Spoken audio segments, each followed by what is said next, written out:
Ah, there we go. Hey guys, what is up? We are back after a somewhat lengthy absence, but this is, in case you forgot what this is, the movie discussion pocket dimension, and it's where what? Time does not exist, and the only thing that matters is film. And Jay and I were just saying, even though it's been a long time, it feels like the year has finally sped up a little, because it's hard to believe that it's been August since we did one, and it was the early August too. But anyway, here we are back on I guess you could call it election night in the USA. Jay and I were saying before the show. I mean, election night's kind of a weird term considering the voting's been going on well before and will probably continue well after. So I don't know. I'm sure that we're in competition with people that want to watch like election stuff on TV as it goes, but how much are you really going to find out? I mean, I figure tomorrow we're still not going to know very much. Yeah. Because votes are going to come in very slowly and blah, blah, blah. But so anyway, if anybody's joining us tonight, we appreciate it. I'm wearing, I guess this is my America shirt. It's my Captain America shirt. Might clash a little with my Canada hat, but I always forget this actually has a Canada hat. It's just my go-to hat lately. But yeah, so both countries well represented. And this is, for our comeback, this is Bad Lieutenant from 1992, or if you're British, Bad Lieutenant, from director Abel Ferrara, who is an interesting guy who I had never really given enough thought to maybe until before doing this movie and like looking into his career.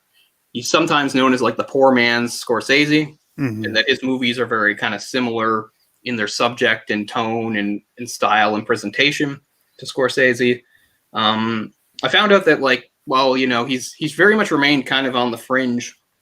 He's really an independent guy, and you know, the last bunch of years, he can barely get funding to get movies.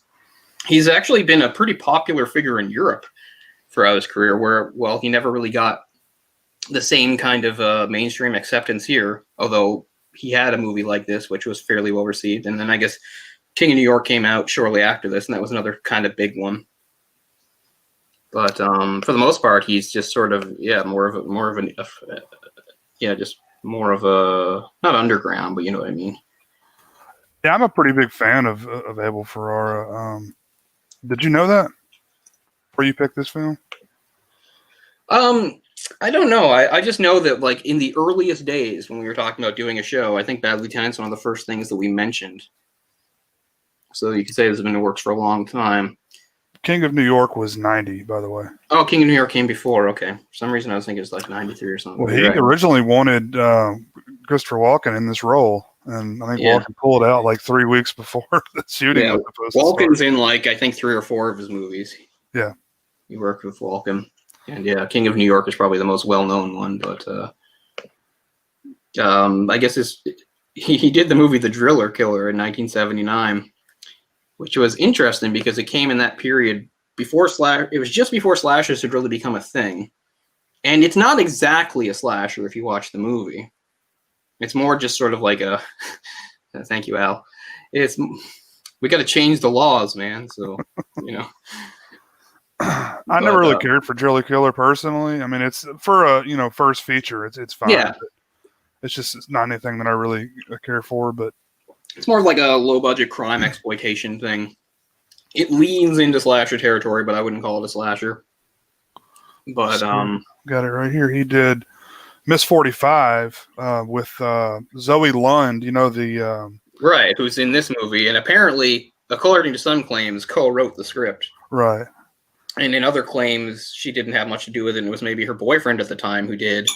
And I guess she sort of contested with Abel for how much he actually contributed as far as the story goes, so I don't really know what the full thing is. Yeah, but yeah, that was her first movie, and she was only like 17 or something when she did it.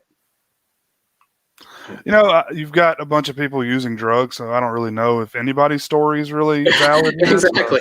It's not even if they're necessarily lying. It's just that who knows what they remember or how they remember it, right? And that's the thing, too. Like, Abel Ferrara had said, like, something like, it was important that the director of the movie be on drugs to make the movie, but not necessarily the actors. That makes no sense. The actors would make more sense, yeah.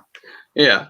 But, of course, if you know Lund, you know that she was a heroin junkie, more or less, and that's why she looks and sounds like one. And guess what? When the scene where she shoots heroin, she's shooting heroin. That's not fake or anything.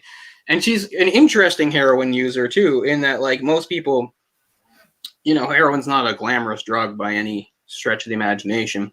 And even when you had like a high profile person like, say, Kurt Cobain, when he was addicted to heroin, he was like never happy about it or anything. He felt some shame about it. And he always said like he really relied on it because of the chronic stomach condition he had that caused a lot of pain throughout his life. It was never diagnosed, but I don't know if you believe him. But anyway, that was his thing. Whereas Zoe Lund was an advocate for heroin and actually tried to change laws to make it legal for recreational use, which is crazy when you think of such a dangerous, dirty, addictive drug. And she's just saying, hey, the government should just let us shoot up whenever we like. And I mean, she died a few years after this movie at a very young age of cocaine and heroin, I think. Yeah. So, I mean, kind of ironic that. I mean, she went out doing what she loved, but like heroin was like her favorite thing. Like that's the thing. She wasn't just like a junkie, but she was like an advocate for it, like saying more, you should do heroin too. You'll love it. Like it's an interesting stand to take. I don't think heroin's something you can just kind of do every once in a while and be like, this is a good time. I mean, heroin's like a lifestyle, right? I think so. From everything, I've seen and read about it, like it gets its hooks into you, and then, it would take a lot of detoxing and therapy and stuff to really get out of it. Actually, the thing, because heroin was sort of a big deal in the 80s and 90s, and in the 21st century, it's been replaced by other drugs. But I think we talked about this before. About 3 or 4 years ago, in places in the Midwest, like Ohio and stuff, it's made a bit of a comeback. Yeah. People have been like ODing and dying from it. I think heroin's kind of being replaced with fentanyl. Yeah. Now, because it's so much cheaper. And it'll kill you a lot easier, too. So that's great. Yeah. I mean, I always had a healthy fear of heroin growing up. Like, anything I heard about heroin was always super negative, I just always had a fear of needle drugs in general. Exactly. I'm not doing that, That's like it could make you feel as amazing as you say, but I don't want to inject it into myself, Like I don't like get injected by the doctor, but at least I trust the doctor and really realize it's a thing, right? Like I'm not going to do it myself or have my stupid friend who's high do it. And that's a clean needle, right? Oh, I'm sure it's clean. Yeah, it's probably clean. I wiped it off. Wiped it off. There we go. Yeah, so the movie's interesting in that perspective too, having her basically play kind of a version of herself. Like that's why she looks all thin and emaciated, and when she's talking about like how great drugs are, and like that's not even acting. That's just her being herself. Yeah. At one point, she says something that like would make you and I cringe when she says something like "you have a great vein" or "a beautiful vein" or something like that. I don't even want to think about veins, let alone shooting something into it. But that's how messed up you get when you start doing heroin. I bet she ad-libbed all that too. I bet. Well, yeah. Well, apparently that her last speech, the one where she talks about vampires, was written like 2 minutes before the scene, and then they just shot it and she said it. So pretty close to ad-libbing. I really think this film is like kind of it's quirky that it's so good. Because it's just. I think it's really Harvey Keitel that really made this film what it is. Like. Oh, I absolutely agree. Because I think honestly. It would be hard to imagine another actor doing this movie and you'd be taking it seriously.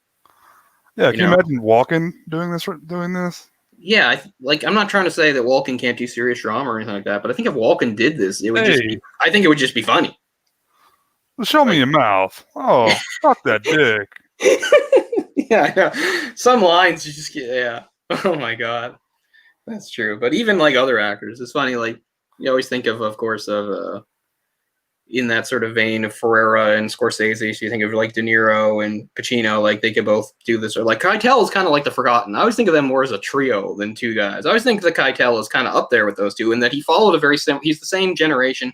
He followed a similar career path. He was in movies with both of them, and he played similar roles. Like he was another one of those sort of like, just like Ferrera is the same sort of thing as Scorsese. They did a lot of like New York movies based on what sometimes was the big rotten apple, which is all focusing on all the negative parts of New York. But basically the way New York kind of was from like the mid 60s to the start of the 90s, when New York really was a crime-ridden hellhole in a lot of boroughs and places where, there were addicts on every corner, and there was a lot of violence and strong crime, like constantly, to the point the cops couldn't keep up with it. And there was also a lot of corruption on the force. So there were a lot of cops like maybe not exactly like the cop we're seeing in this, but there were definitely corrupt cops that would, look the other way on things or steal and all that stuff.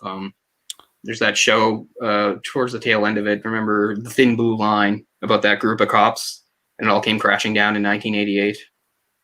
Yeah, it was a whole group of cops. They used to do all sorts of illegal shit, and they were like having great lives. Like they were just cops, but they could like buy fancy cars and take their wives on like crazy good vacations because they were skimming money from they were stealing money. They were even they would even burglarize places like openly because they were cops, and they got away with it for a long time.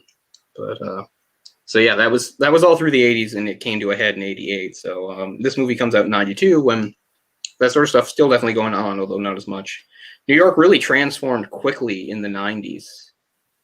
Not like from the start of the 90s to the end of the 90s, like crime went way down. Like it's really incredible. I don't know, some people want to credit the mayor at the time because that was his stance, but I mean, it's hard to just credit one person for something. It obviously took a lot of different. It was Giuliani, right? Was the main. Yeah, I think that was the platform he sort of came in on. There's a documentary on Netflix all about the mafia during that time, and they passed some laws to where they could easier prosecute them more, right? Yeah. I'm trying to think of what it's called, but anyway, they're basically able to, instead of just keep arresting the same guys and the bosses are fine, they tie it all back to the bosses. So they were able to, put the bosses in jail and really stop the organized crime. I know one of those things is the whole RICO thing. RICO, that's what I was trying to say. Which they actually bring up in the Batman movie, The Dark Knight, about how, if you pick up, a lower level guy, if you can get him to talk, you can, charge everybody as part of the same, criminal conspiracy or something. I don't know all the details, but it's something like that. Yeah, it's how you could find, instead of just doing a catch and release over and over again, and the low level guys and the high level guys don't get touched. It's a way for the high level guys finally, you can use something that'll stick. Although you still need people to testify, which is difficult to do. Well, they were using all kinds of wiretaps, and that's when they did a lot of they would just put bugs everywhere and get these guys on videotape. The big bosses. Yeah. But, and I guess that's what the show The Wire is sort of an imitation of, right? Of that sort of police work. Mm-hmm. Which, of course, The Wire itself was based on Homicide: Life in the Street, which was based on stuff that was going on in the 70s and 80s. Although that wasn't New York, that was Baltimore. But, same sort of stuff. Yeah, I didn't get to say earlier, but I think that Pacino could have pulled this off. Yeah. Maybe 10 years earlier. I don't know that he was still in the same... I don't know. What was he doing around this time? He did Scent of a Woman. Cape Fear around this time? Or wait, Pacino or De Niro? De Niro did Cape Fear in 91. Pacino did Scent of a Woman in 92. So 92 is the same year as this. Did I say Pacino? Yeah, you said Pacino. You meant De Niro. Oh, I'm sorry. I meant De Niro. God. I don't think Pacino could have pulled this off. I don't know. I mean, we've seen Pacino. He's kind of known for, getting all wild-eyed and crazy. Yeah. Most notably, of course, in the remake of, the one from 83. That everybody likes that I don't like. Scarface? Scarface, yeah. Every rapper's favorite movie. Yeah, I don't know, though. This guy's just such a degenerate in this film. He's such a piece of shit. Mm-hmm. I mean, in every way. I mean, really. In every way. I like how, the movie opens and you immediately know what kind of guy he is. Yeah. He picks up his two boys. I guess he has a daughter, too, because he mentions them having a sister. Mm-hmm. His boys, they take him to Catholic school. They've been staying with their aunt or something. I never really get what his home situation is. I guess he's divorced, probably. I don't even know where he lives. Whose house is he sleeping in with those various people? Where the kid wakes him up. And the kid wakes up. There's an old woman and stuff, too. That's one of the reasons why it's called Bad Lieutenant. Well, not because of it. But, he's not named, right? Right. But also, as far as not naming him, they also don't make clear his relationships with some of these people. So and I guess that's on purpose. So I figure that's relatives of some sort. I think he just kind of flops around, wherever he winds up, that's where he's sleeping that night. Yeah, but he has to. But he does have people that know him and people that will let him stay. But yeah, so right from the beginning, his kids, he's mad because he doesn't usually drive them to school. They miss the bus, and they're making excuses for why they miss the bus. And right away, he's like, your stupid fucking aunt is hogging the bathroom. You tell her to get the fuck out. I'm the boss. Like, I mean, his kids are like 10 years old, and he's yelling at them. It's like, what are you, mice or men? Like, he's like, and he's screaming at them. You're riding in the back like the president. Yeah, so like right off, you get like a feel for what kind of guy this guy is, and it just goes. He's a good father. Yeah, he's a good father looking out for his kids, and he gets even, it just gets worse from there. And of course, the wraparound and the whole background of this, what it really starts with is not the World Series, but the thing before the World Series, the national championship for the pennant. Mm-hmm. You've got, I don't know if this ever actually happened. Probably happened at some point. You have the New York Mets versus, what is it, the LA Dodgers? Yep. Right. They did meet, I think, a few years before this. That's where they got the footage from. Yeah, I know they were using some real footage there. And the whole thing starts with like he's been betting on the Dodgers, and it looks like a clean thing because they're up 3-0 in the series. And at that point in history, no baseball team had ever come back from a 3-0 series deficit because you'd have to win 4 straight to win. So, and of course, it just so that's always in the background of the movie, but it's also important because it explained because as the Dodgers, as the Mets start a comeback, he starts to be more and more debt because he keeps doubling the debt. First, it's $15,000 for the Dodgers to win. They lose. Now there's 3 games left, so he says double. Now it makes $30,000. So, it's going to be $120,000. I don't think that bet is officially put in, but he's down at least officially for $60,000 officially by the time it's all over. That's a lot of money. But I mean, if because it would have been $120,000, but I think they just refused his bet at that point. Mm-hmm. Although maybe they shouldn't have, because then they could have. Well, again, they're not going to get anything out of it. And we'll come to all that and how it works. But so that's always in the background. So that's how it really starts. It starts with the framing device of a sports radio call-in show, and the guy explaining, the situation where the Mets are at, and some local guy comes on. It's like, I've written them off. They suck. They're not going to do it. He's just like, you got to win 4 games. I know it's tough, but it's not over yet. All that going on. So that goes on throughout the background of the movie, although it's important because it's his situation. Because when you owe that kind of money, it's the type of people that are going to kill you if you don't pay out. Right. Which is explained to him by the book he talks to. It's like, they don't care that you're a cop. You think that makes you safe. This guy will blow up your house with your family in it. Yeah. Was Darryl Strawberry was playing for the Dodgers at this time, right? Yeah. Which is crazy because I remember Darryl Strawberry playing for the Mets. Huh. I didn't know he played for both teams. And he also was known cocaine user. Yeah, I was going to say, this is the one thing. Like, I don't know a lot about baseball, but one thing was that while Darryl Strawberry was a prominent player in this series, he has like some similarities because he was into drugs and hookers. Yeah, there's some drugs and hooker stories about Strawberry that I'm aware of. Of course, my main thing I knew about Strawberry was he's in one of the first great episodes of The Simpsons in season 3 when the plant makes the softball team, and Burns hires all these MLB stars, and Strawberry's one of them.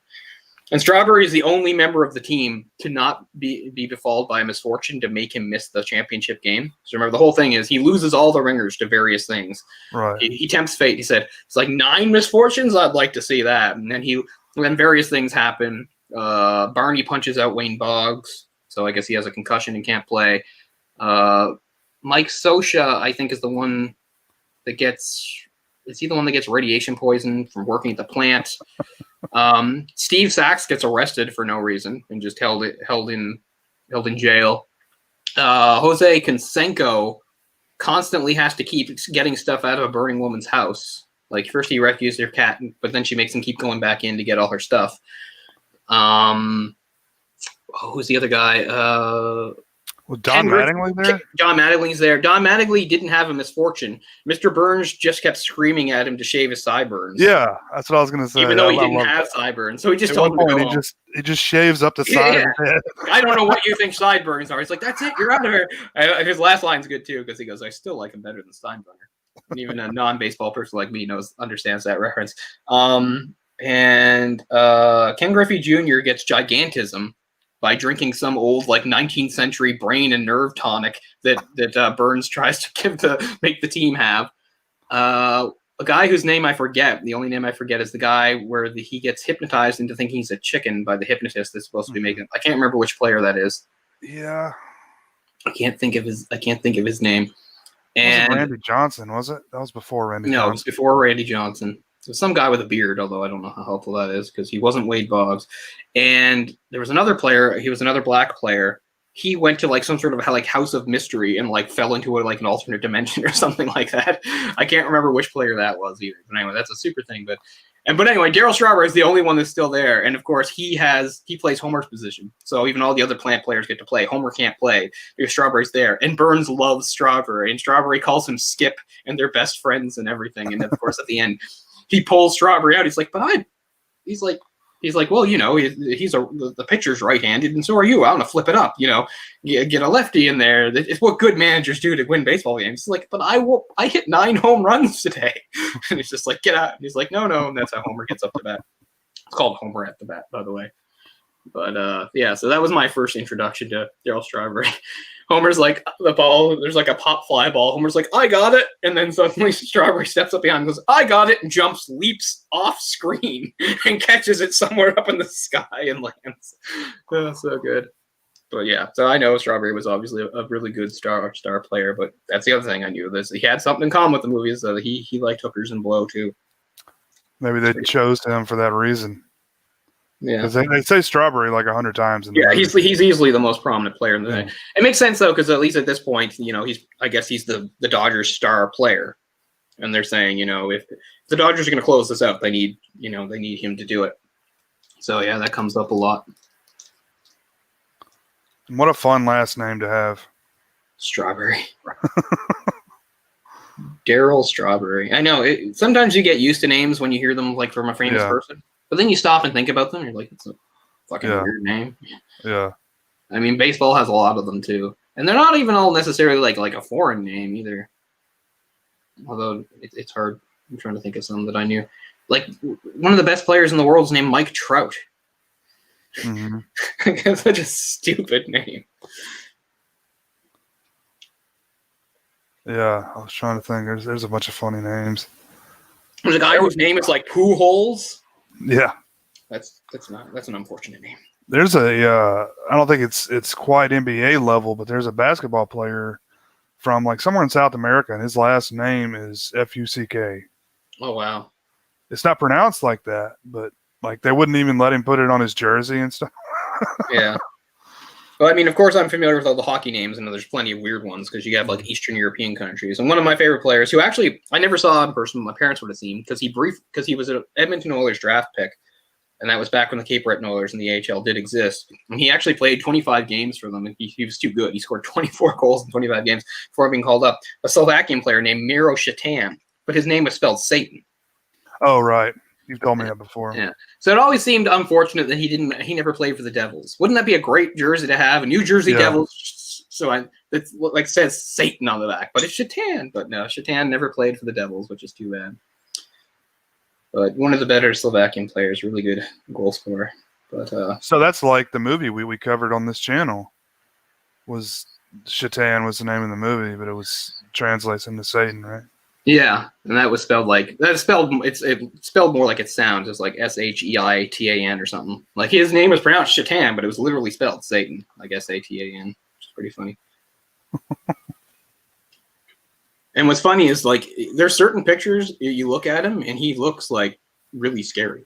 Like he has really dark eyes, so it's funny how things like that line up. I mean, he was mostly a normal looking guy. I'm just saying you can find pictures where he looks really dark and intense. He's like, with really dark eyes, and he'll have like a goatee too, which always seems to make it worse.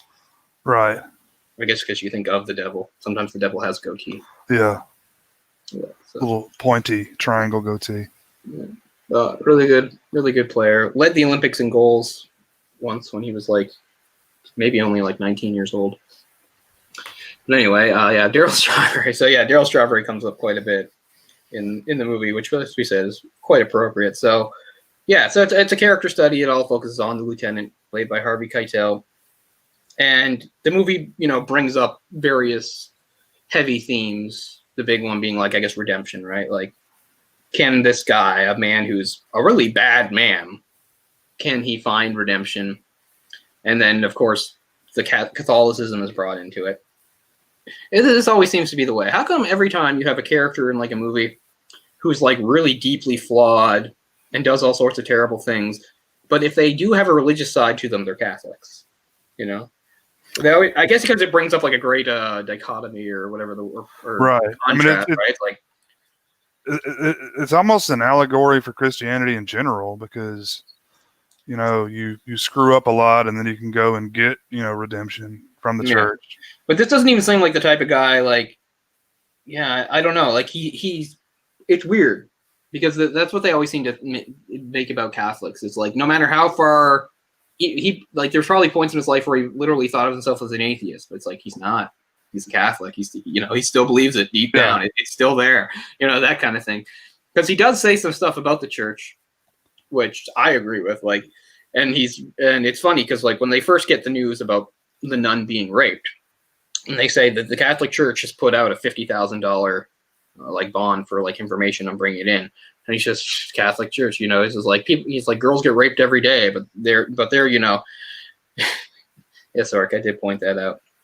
Similar colors. Sorry if I'm clashing, but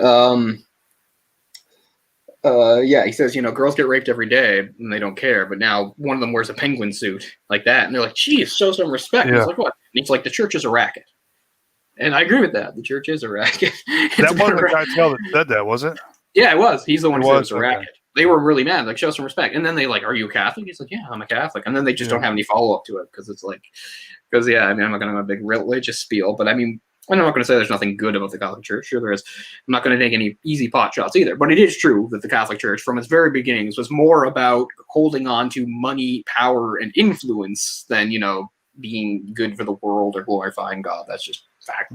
Look up the history of the popes. Some of these popes were downright super villains. I'm not even kidding.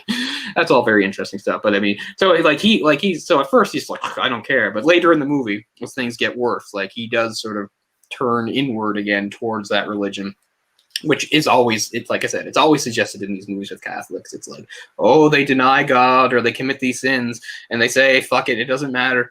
But deep down, they still believe something, and it's the same thing with him. Later we can talk about whether or not you believe he was redeemed or if it matters at all and stuff.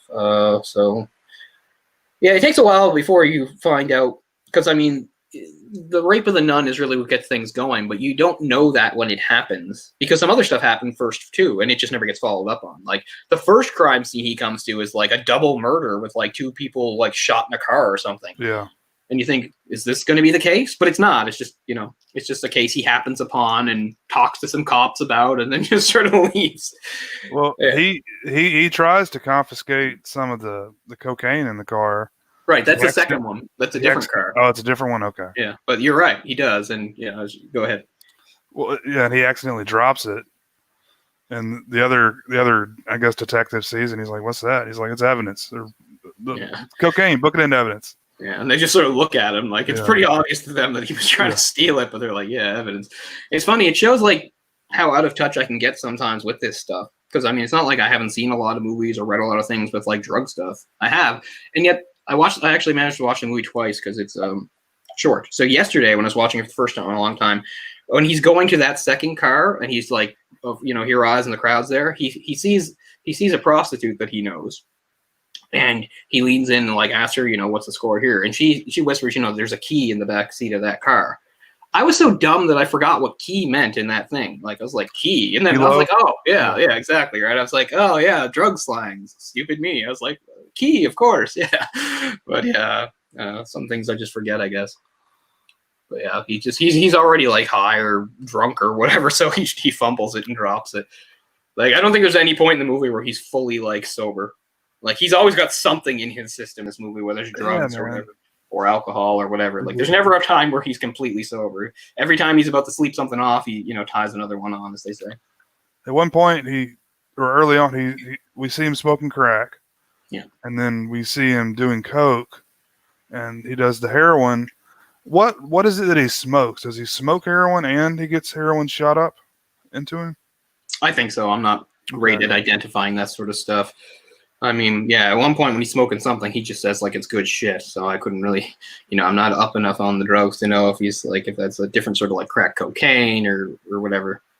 But yeah, because he chases down one of the drug dealers just so he can get him to give him some drugs. It's like he sees a drug deal going by. The guys all run. He knows exactly who to follow. He knows who has the stuff. Chases him down into the building, and all he wants is some drugs for himself. Is that when he smokes the crack? That's when he smokes something. Like in the hallway? Yeah, yeah. Usually if it's a straight pipe like that, it's crack. But it's funny when he got like a handful of coke, it looked like just powdered coke. I think that was an evidence bag that it was in. Yeah, it was. Crazy? So you know that he just swiped that from like the station somewhere or something. Like, this is a guy, like, I mean, the whole point of the movie, and you know right off, like, he's headed for a fall. Like, he's held it together a pretty long time, but it's all going to come crashing down because, like, he's just gotten so sloppy in everything he does. Like, he's just barely making it. And then, of course, the whole betting thing doesn't help. The betting thing, I guess, of course, accelerates it. You always have to add that too. Whenever you have a person who's on like a spiral of self-destruction, you should throw some betting in too, because just to make them look that much more like, I don't know, pitiful. Because the betting, he has a chance to somewhat save himself. Because I mean, he doesn't have to keep going like double or nothing. At one point he owes $15,000. Another point he owes $30,000. By the time he owes the $60,000, he has $30,000. That he gets from some sympathetic drug dealer that really likes him, that we don't know the backstory of, but obviously he must have really helped this guy out. Because remember, that's the Hispanic guy who is not only gives him $30,000, no question asked, but is just super nice and hospitable towards him. He's like, "Come on in. You want some food? Make yourself at home. You know, sit on the couch with my grandma." You know, sort of typical sort of like those Hispanic, really close knit sort of religious families. I like how he just sits there in silence, awkwardly in front of the TV with the grandma for a few minutes, and he's just like, the Dodgers are going to win tomorrow. And she's like, "Oh, yeah, I know." But, yeah, so conceivably, you would think at that point, he owes the $60,000. If he gave them the $30,000, that would definitely buy him some time, you think, right? I don't know. I've never messed with people like that before. So I guess it's true. It is a case by case. Maybe something they'll be like, "Fuck you, the whole $60,000." Yeah. But I would think that, you know, if he gives them the $30,000, like $30,000 is a significant amount, and you have him on the hook for another $30,000. I don't know. I think it at least buys him some time. But anyway, we won't skip to that. But yeah, you just throw the whole betting in thing, and he just sort of keeps digging his grave. And part of it is pride, because he's just like, "I'm not giving that guy my fucking money." Yeah. Okay. But it's the nun thing that I guess gets the other stuff going, because I guess it's the first thing that sort of really shakes him, because he's a cop who's seen it all and participated in crimes too. Like, you know, like, but suddenly he cares about this. Is it the brutality of the rape? Is it the fact that it was in the nun? Was it the fact that it was right in the church? It was two nuns. Wasn't it two nuns? No, it was two guys raping one nun. Two guys and one nun that she got raped on the altar, and then they vandalized the altar. Yeah, they stole the chalice. Chalice, yeah. And they also violated her with a crucifix. Like, I mean, there's rape, which is terrible, and then there's like going out of your way to be really cruel in the rape, because they're like, we're not just like disrespecting her, but we're disrespecting like and hurting God and the world and church. It's like, it's pretty crazy to have so much hate inside you. But I mean, I get it, because I mean, it's true. There are people like that, as disturbing you think it is. And these are young guys. They're supposed to be not even 18. They're supposed to be juveniles. He mentions that because he says, you know, when he finds out sort of who they are, it's just like, you know, they'll go through the justice system and nothing will be done to them. I mean, he's kind of right. And that was apparently based on a real thing that happened in New York. Yeah, and don't underestimate New York in those times. You dig enough, you'll find some terrible shit. Yeah. But yeah, so meanwhile, our main character, you know, it's character is a pretty terrible guy himself. So we see him not only constantly doing the drugs and stuff, but at one point he comes upon two guys that had stolen money from the cash register at a convenience store. And it's funny too, because it's another one of those things like where it's like a racial thing, but it's kind of like how, you know, you watch the movie Crash, which is all about, you know, racism and stuff, and a lot of people don't like it. They find it really preachy and out of its way, and maybe they're right. But there is sort of a good start where like two of the characters, I can't remember who they are, but they're introduced like walking down the street. You know how a lot of stuff interconnects, and there's a part where I don't know if it's Sandra Bullock or somebody, but it's one of the prominent characters. She like grabs her husband's arm and holds it tighter when she sees them. And her character is brought back to you later because she's the one that's racist towards the guy fixing the lock on the door who's Hispanic. Like she's like, he's probably a gang member, and of course he's a really nice guy. But anyway, so when those two black guys see her, they have a conversation. They notice it, and they're like, she sees two black guys walking down the street, and she does that. Like, what kind of reaction is that? And they're like, you ready? Okay. And then they pull out their guns and go and like carjack somebody. It's kind of a similar thing here where you have like two black guys in the convenience store, and I guess he's like Chinese or something, is really upset. And they're like, you wouldn't be doing this if we were black. But of course, it turns out they really did steal the money. Right. Once the cop on the scene takes the guy, he's like, I'll take you for your statement. He knows they have the money. And he just says, give me the fucking money. And at this point, he's actually fired his gun. Yeah. So they know not to mess with him. So they give him the money and he leaves. So what in fact has he done? He's let criminals go free and he's stolen from a victim. And he did it right in front of, I guess, the daughter or whatever, because at least she watches him. He's like, your dad will be right back. And then to add insult to injury, he steals just some food. I don't know what it is. What is that? He takes like a box of something and just starts eating it. Let's say it's like some like Hostess cakes or something. Yeah, it's probably something like that. It's like, oh, I already stole $500 from this guy. I might as well see, help myself to some snacks too. The whole way Keitel plays it, he's so like sloppy. He just kind of takes it and just like rips, doesn't even open it correctly. Just kind of rips a hole in it just so he can get one out. Yeah. And it's, again, I just think he's really what made this film. Yeah. Because like we said, he's approaching the end of his arc. Like there might have been a time where he wasn't this sloppy, but at this point, as we said, he's always drunk and high and staggering around, and he's barely holding together. He tries to steal the cocaine, but drops it and has to let it go. He's just so sloppy. And you're like, this isn't going to end well. This can't continue much longer. And very little of it's premeditated either, right? It's just grabbing an opportunity when he sees one. It's like, oh, these guys have money. Here's a chance to, get $500. And so he takes it and stuff like that. He pulls the two girls over. Oh, here's a chance to get my rocks off. We'll get to that, of course, too. Probably the most infamous scene in the movie. Yeah. But so well done. Again, Keitel totally sells it. And since, we're there, we can talk about it. I think in a lot of movies, especially nowadays, but even back then, I think there were a lot of people that might kind of reject that scene, or at least the dialogue in it, because of all the repetition. But I think the repetition is what makes it real, because that's kind of like, what like a guy who's like really skeezy and horny is like. He will repeat. I think repetitions, like he repeats like stuff like, you ever suck a guy's cock? Like he says that like 15 fucking times. Right. Like he says a bunch of stuff over and over again, which some people will think, well, that's not good dialogue. I'm like, it is good dialogue because I think it's really realistic. I think that's kind of the way those sorts of things play out. Like he's not saying a bunch of different things, or like he's focused and he's saying his thing. He has this one thing that turns him on or whatever, and he's going to go back to it. So I think that's really well done scene. And I don't think you get, obviously for what's going on, but if you're going to do a scene with like kind of pervy stuff like that, I think that's the way to go with the dialogue. I think that's really realistic dialogue with all the repetition. Yeah. I just watched the scene. I got it playing again where she shot up. Yeah. And man, she's got some serious track marks. And that's not makeup, people. And she's shooting him up now. Do you think he was really using drugs on the set, Keitel? Yeah, I wondered about that too, because he's the one person I didn't read any confirmation that say that he did for sure. I think he's the kind of guy that might, but I don't think he would do heroin. I'm not going to pretend I know Harvey Keitel or know that much about his career, but I think he would draw the line at something that hard, I think. I'm watching her inject him right now. It very well could be a retractable needle or whatever, but yeah. They can make it look real. They can. If it was real though, I know. If it was Dennis Hopper, probably for real, right? Oh, Dennis Hopper, yeah. He'd do any drug that you put in front of him. It wouldn't have to be for a reason. Yeah, but I don't know a ton about Keitel, but I don't think he would have. I'm sure he probably did lighter drugs on sets of movies, but I don't know about like injecting himself for a scene. I think that's over the line. I don't know how they would have gotten the blood to back up into it though. Ugh. Oh. I don't like thinking about it either. Oh no,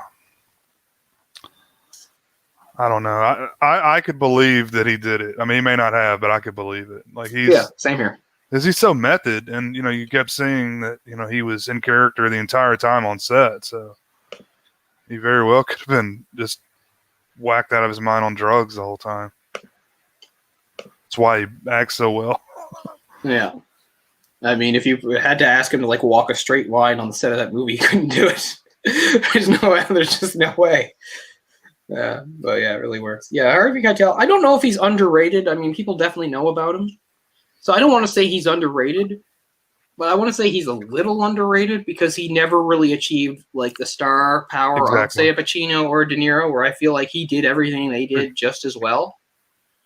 You know, think about it. Like he's in Taxi Driver, but he's a lesser character in Taxi Driver. He's the pimp. He's what's her name's pimp, the young girl, Jodie Foster's pimp. He's Sport in that. But I mean, you could almost, I mean, the way he looks is different. But if you gave him a haircut like De Niro, you could almost see him playing the De Niro role in that movie. You know, this movie has a lot of comparables to that movie. It's about sort of one guy character study kind of going over the edge. It's in different ways, but both are trying to do something good in the end anyway. Like at first he's not. I think he's got the talent. He's got the acting chops of maybe not quite as good as De Niro, but very close to De Niro. He's just never gotten that film that really put him on the map the way De Niro is, and other similar actors. Yeah, he's usually a supporting guy, character actor guy, and he gets typecast a lot. Like he's a different kind of cop in this movie. But I mean, how many movies does he play cop? Like how many movies is he just like sort of an ordinary, like authority figure type cop? Like a lot. I can think of being a cop in a lot of movies. Isn't he a cop in like Manhunter? I think he's the one. Isn't he the one that plays I'm not sure. The FBI director in Manhunter? I'm just gonna look that up. I don't know Manhunter well enough. I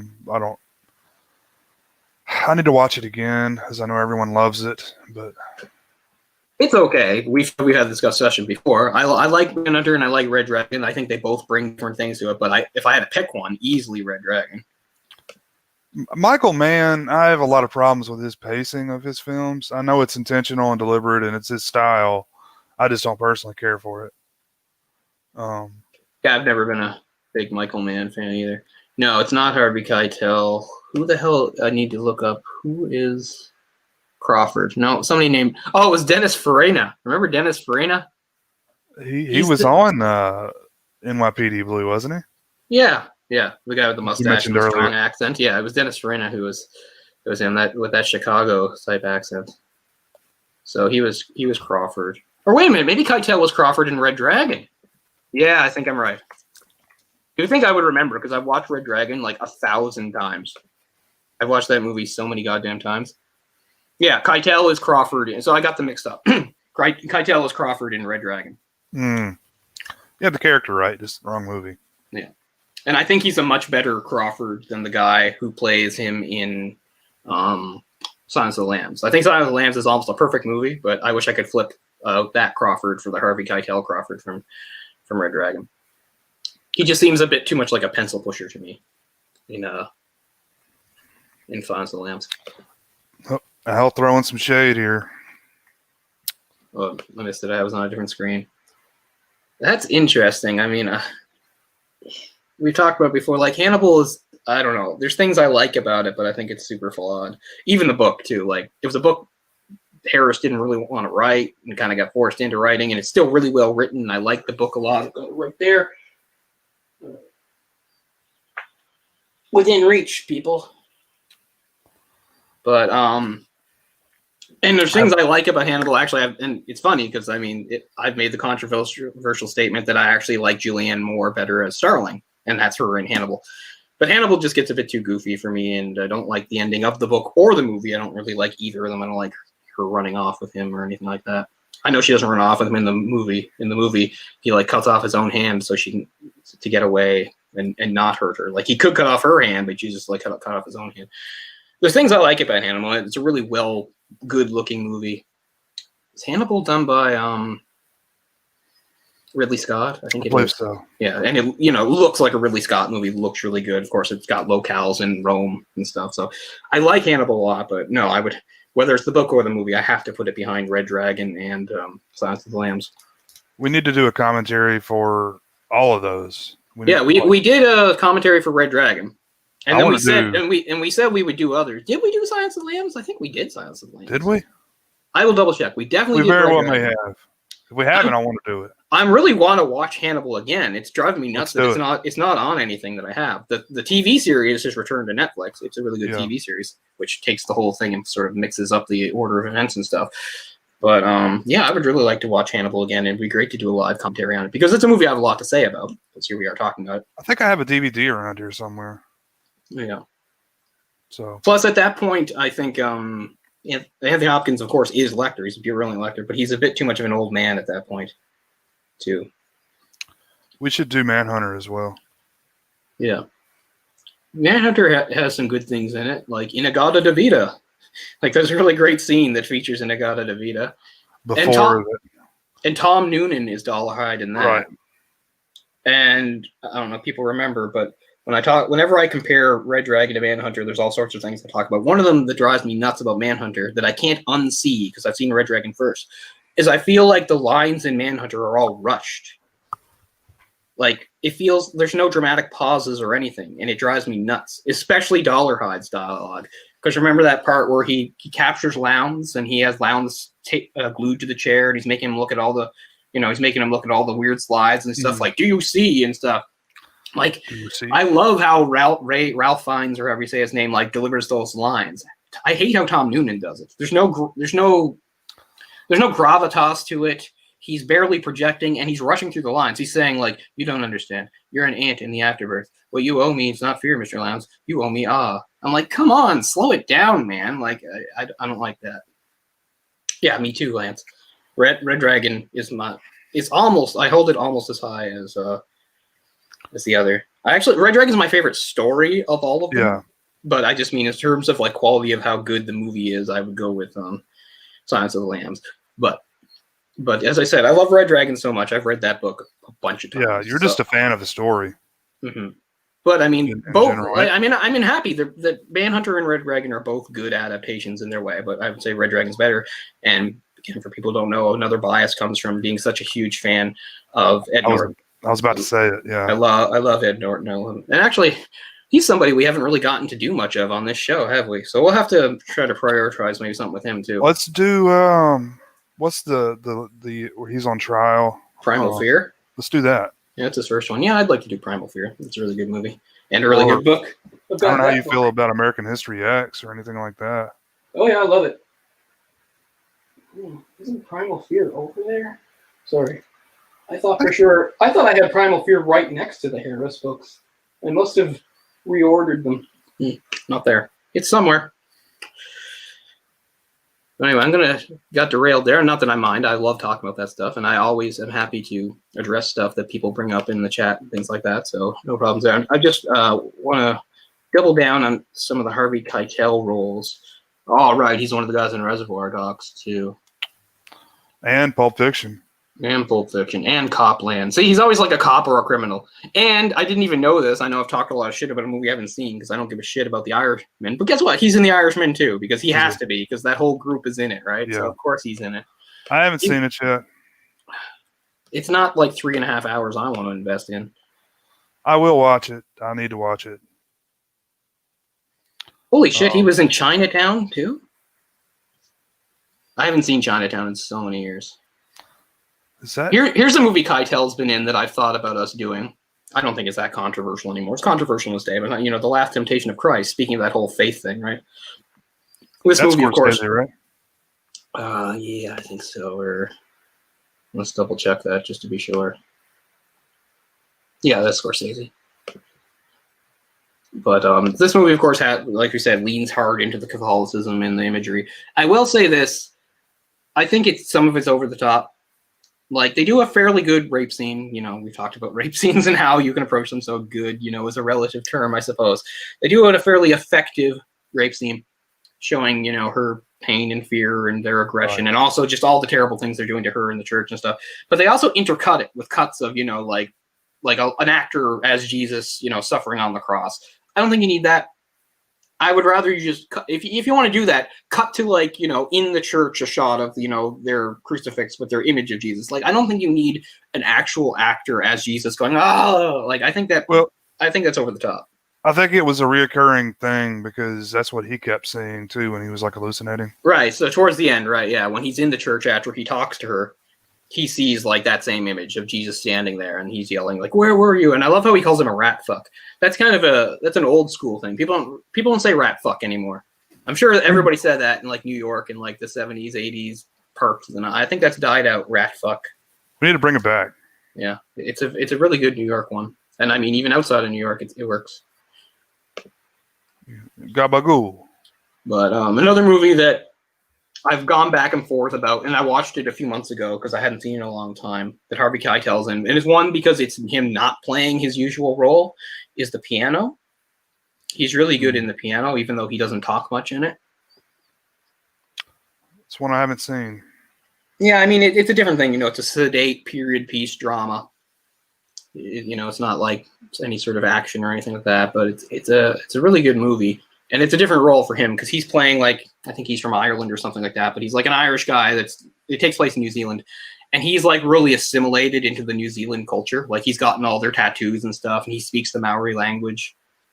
And yeah, he's a very important character in the movie, but he's like a quiet, calm guy who doesn't say a lot. But and of course he's naked in that too, because he has to be naked in most of his movies. And you get some good full frontal Keitel in this movie when they show his threesome. That's an interesting scene too, because I don't think I think it plays against expectations. If you were reading like a summary of the movie, like on Wikipedia or something, they mentioned that at one, early in the movie, he's suddenly at somebody's apartment and he has a threesome with two women. I think you might imagine that differently than the way it's actually shown in the movie. Because while he's like this, out of control, drug crazed, dirty cop, and of course it makes sense that he's with, it's never specified if they're hookers or what. They probably are, but who knows their situation. But it's actually it's kind of more emotional than you might expect. It's almost sort of classy. Like it starts with the women and they're sort of like dancing together. And there's like, well, I don't even know that they actually have sex.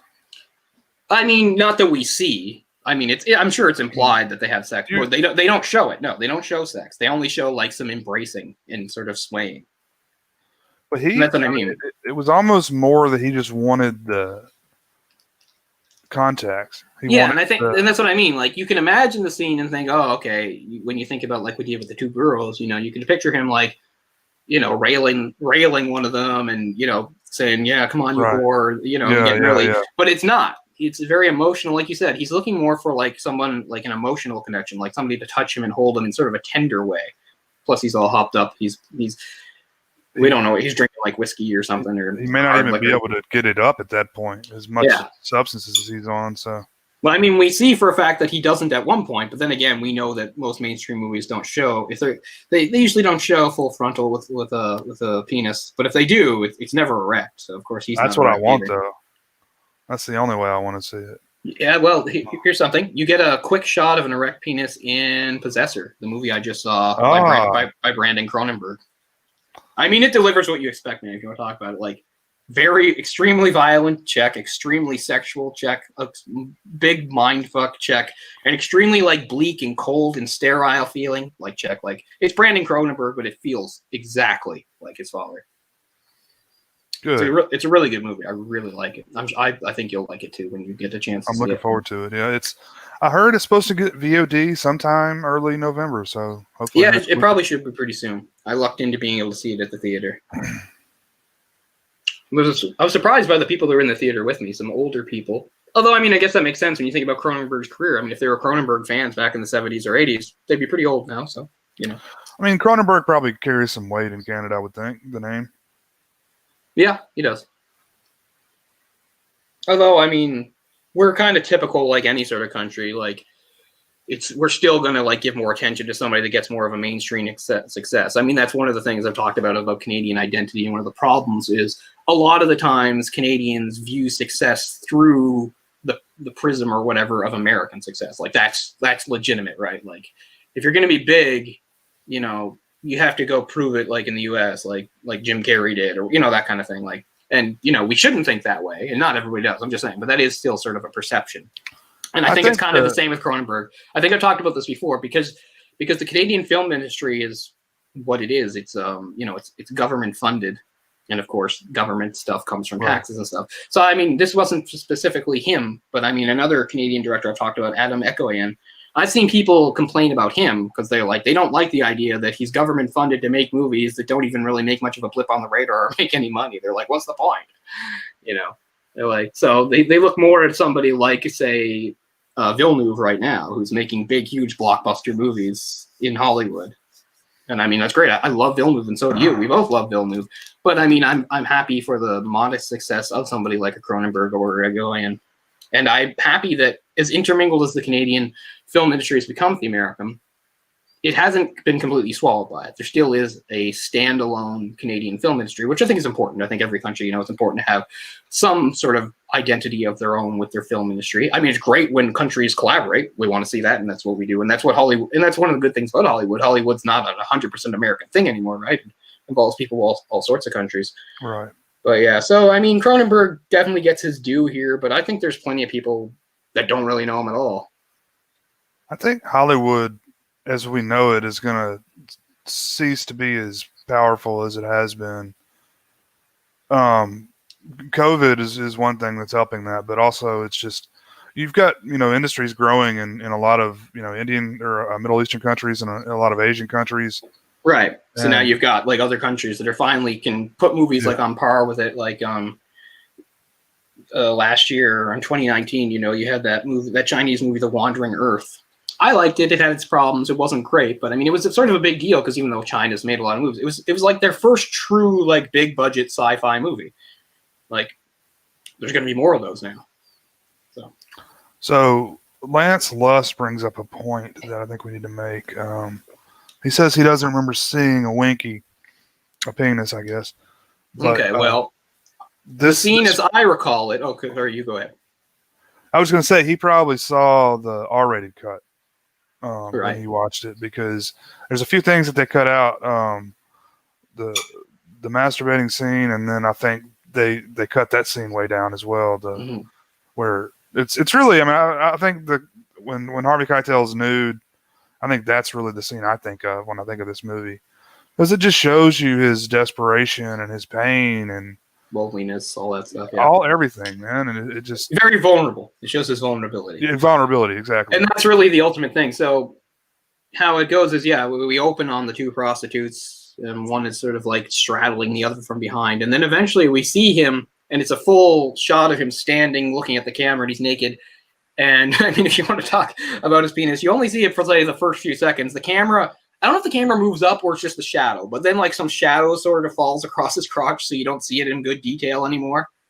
At least that's how I remember. Is like you do see his penis for a good few seconds, but as the shot goes on, it either moves up or the light changes, so you don't see it that much. And he's standing there sort of with his arms out, and he's going, he's kind of gibbering, and you can see that he's like having an emotional breakdown of sorts. With all the drugs and stuff in his system and that. So yeah, it's a very different scene than what you might expect. It's like, the crooked druggy cop is having a three-way with two hookers or whatever like that. But it's a much more tender, emotional scene, and it's really about exposing his vulnerability. And honestly, having them naked is a way of doing that. That is a good way to strip some, like literally strip it away. Sometimes that's what you do in a movie. Is you'll say, why are you showing a character naked? Sometimes it's literally to show them as more vulnerable. Especially if they're not like, sort of a typical perfect body, type of actor. Harvey Keitel's weird because when he was around that age, even then, he was one of those like halfway between good shape and out of shape. Yeah, I mean, like he's a big guy. He had sort of a fairly muscular frame, but he also sort of had a bit of a gut, and he's sort of in between, which is interesting. It's a bit of a gut, but you could see like abs in there. Yeah, it's almost like when bodybuilders are really big, like they have like it's almost like a pot belly, but it's abs on it. I don't know how to describe. Yeah, it's weird. Yeah, and Keitel's always sort of maintained that. I mean, he's like 81 now, but I mean, he would have been around 50-ish, maybe just a little over 50 when he did this movie. It's 92, so looks good for 50. That's for sure. Yeah. But yeah, so I do. So yeah, they made an R-rated cut specifically because certain theaters wouldn't show it, and Blockbuster wouldn't even hold it in their store if it had an NC-17 rating. So they made that cut, which I'm sure doesn't have that shot. And as far as the stuff with the girl things, like like I think it only shows like the first few minutes of it where he says some stuff to them, but then once it's going to get like graphic and they cut that out completely because we're coming to if viewers don't know is that like eventually he tells one of them to simulate, like pretend she's performing oral sex, and we don't see literally, but we see his movements that he's taking his dick out and he's masturbating, he's standing there right outside the car, and he's saying all that stuff to her, and he's just repeating it over and over again. Which again, I think is realistic because that's pretty much how people would talk in that sort of situation. One of those women was his nanny. That's funny. And his daughter in the film is his daughter in real life. When do we see the dog? Oh, at the church scene for like the confirmation or whatever. Yeah, it's not long, but yeah, and that's another one where I couldn't even really 100% tell like what his relationship was to various people. But yeah, I figured you're right, that was his daughter. But yeah, I didn't know that about the nanny. Do you think that makes it easier or harder to do like such an awkward sort of scene? Like it's always awkward when you're an actor and you're meeting another actress and you're doing, say, some sort of like thing with sexual overtones. Like he's going to say all this stuff to you, especially when he's like a 50-year-old man. Now in the movie, it's implied they're probably underage because they're driving without a license. Right. But I'm sure the actresses were probably in their 20s or whatever. But it's still, it's an awkward thing, and you always, does that make it better or worse that he like one of them like he personally knew them? That's funny. I said, Lance. It's definitely a grimy movie, man. It's not one you want to throw on for like feel good times for sure. Okay. Wow. Well, the rape is kind of a central. Yeah, it's plot point. A nun gets raped in the film. Because a nun gets raped, and he winds up taking a personal interest in it. And at first, you think it's because of the $50,000, but it's really because it's made him reflect on his own life and how he's kind of a shitty person, and maybe that he can do something good. So if he really wants to bring justice to this, and when he first talks to her, it's pretty heavily implied that he's saying, other cops won't do this, right? They'll go to the system. Like he's basically saying, I'll find these guys and I will kill them. Yeah. And we know he's the type of guy that would, and that's not what happens. So yeah, it's not a feel-good movie. It's a grimy movie. It's full of uncomfortable stuff. It's a dark character study of a very flawed human being, much more flawed than the average person. Again, he's a criminal. He's a cop. I mean, and it's even worse, of course, that he's a cop because you have somebody that's, taking an oath to protect and serve, and now all he's doing is serving his own interests. And yeah, there's not any point in the movie where he does like any like cop thing the proper way. Mm-hmm. Remember, there's the part where he's like zoning out in the car and he's listening to the game, and they're going to lose another game, and he just gets so mad he takes his gun out and shoots the radio. Yeah. And he's driving down this. He's sitting in traffic while this happens. So a bunch of people like look at him, just like, oh shit. So he takes he's in one of the, he's not in a normal cop car, he's in like the ghost car. So he takes, the portable siren, sticks it on top of the roof, and just peels away into traffic with the siren going. He's like, legitimate police business here. Yeah. It's pretty funny. That's actually what he says to somebody when he's smoking the crack in the hallway. Yeah, they come and look at him. He's like, clear the area, police business. Yeah. That's pretty funny. Yeah, it's full of like moments like that where people observe him and they know exactly what he's doing. He just to like make some sort of like flimsy attempt, like when he was trying to steal the cocaine. He's like, put it in evidence, and they're like, yeah, okay, yeah, I didn't just see you just try to take it for yourself. But yeah, the rape is central to the plot because again, it's shocking. It's the rape of a nun. Just the way it's done is like the most terrible, disrespectful, and cruel way imaginable. And of course, he has that moment where he connects with her, where we see her naked, where he again, using his authority, busts like into the hospital, gets rid of one of the nurses so he can peek through the thing, and they've got her on the examination. On the examination, she's nude, and she actually locks eyes with him for a minute. It's an interesting moment. I mean, let's just put it out. Pretty attractive nun. Yeah. I mean, yeah, you don't usually see young, beautiful nuns. They do exist, I'm sure. Mm-hmm. But so she was asking for it, clearly. No. No, but the other thing is, like, for even such a young nun, she's a fully committed one. Like, her responses, to somebody like me, at least, crazy, but I get it. Like, I get the character. Because, if you are a nun and you're into that, because that's another thing. We talked about redemption, and we'll come back to redemption, but another big Christian thing is forgiveness. Concept of forgiveness, that somebody can do something really horrible and you forgive them. And of course, it's her duty as a nun to forgive anybody that harms her or hurts her. And she's just so at peace with it. I mean, she's not during the rape. She acts like the way I think most persons would act in rape. She's, trying to fight them off. She's crying. She's saying, please no, and all this stuff. But in the aftermath, she's very calm about it. And then she has a conversation with, I guess, the priest or somebody. And she's like, brilliant. And she's talking about how she failed the boys, like how she failed them, how like there was an opportunity there for her to like save their souls or something. And she somehow failed. And you're like, what? Like rationally, what the hell do you think you could have done? Right. But she's all in because you could. Oh, sorry. Go ahead. Save their souls, I guess. Right. As far as Because honestly, if you had a young nun that was raped that way, and it made her lose her faith entirely, and won't want to do it anymore, like you could understand that. I think. Oh, I could definitely understand it. Yeah, I think you could definitely understand that. And yet, no, she remains steadfast, and I mean, she is a rape survivor, and that will always be with her. But I mean, it's a testament to it. It's true. I'm not gonna be snarky and talk about delusion or anything like that. Blah blah blah. So it is a testament that some people, if they have a faith that strong, it really can benefit them, and see them through like terrible things and crises. And that's very much her character. But what he says to her towards the end, I think, is a good point, because the law still comes into this thing. Okay, they raped you horribly and did this, and you have the inner strength and the dignity and everything to actually forgive them, which is an amazing thing. But they still committed a crime, and they had to pay for that. And not only that, and like he says, like, couldn't they do it to somebody else? And she doesn't actually have any answer for that. She just basically leaves, because he says, like, can you live with that? Like, because the thing is, she knew them, and she wouldn't name them to the cops. She recognized them. They were two youths that I guess were involved with the church in some way, a program, and she felt like she couldn't tell who they were for whatever reason. I never was really clear on that either. But anyway, she just thought her forgiveness was enough, and that's where I think a lot of people, including myself, would differ with her. Like, I think forgiveness is great. Like, for instance, this is a stupid comparison, but I mean, one of the only crimes that's ever been committed against me is the infamous 2005 burglary of my apartment that I share with my sister. I wasn't even around for. They only stole my stuff, not my sister's stuff. I wasn't even in Halifax at the time. I got to come and find out about it. But anyway, I'm still mad to this day about the idea of people just coming into my place and taking what they wanted. Like, that makes me mad.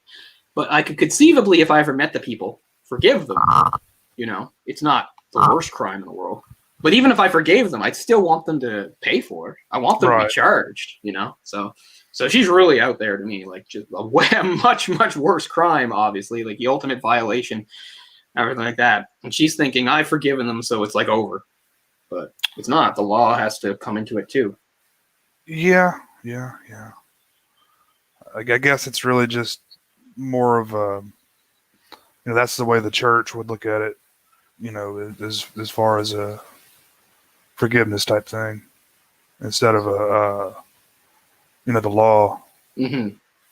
And I mean, we've seen that, and she doesn't actually say it herself, but we've seen it in other movies sometimes, where you have somebody talking about the law versus a religious person, and sometimes the religious person's report would be like, like the law is all well and good, but when we're talking about God and everything, that's above the law type thing. Right. The laws of man, the laws of man are imperfect, and that kind of thing. She doesn't actually make that argument. She just sort of does. She just seems to have felt like she said her piece, and then she leaves, and then that's when he has the breakdown and starts hallucinating the crucified Jesus. Well, it's weird because he's not on the cross at this point, but it's the same sort of Jesus. He's got the crown of thorns. He's got the wound in his side. And he starts, yelling and crying. He's like, "What do you want? You want me to do everything?" Which is interesting because it's like, what have you done? You've never done a right thing in your life, man. And you feel,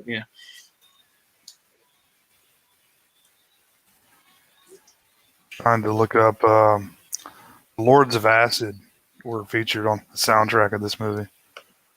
Soundtrack's not something I remember well at all, except for, of course, the old song that's playing in the scene with the prostitutes or whatever they are.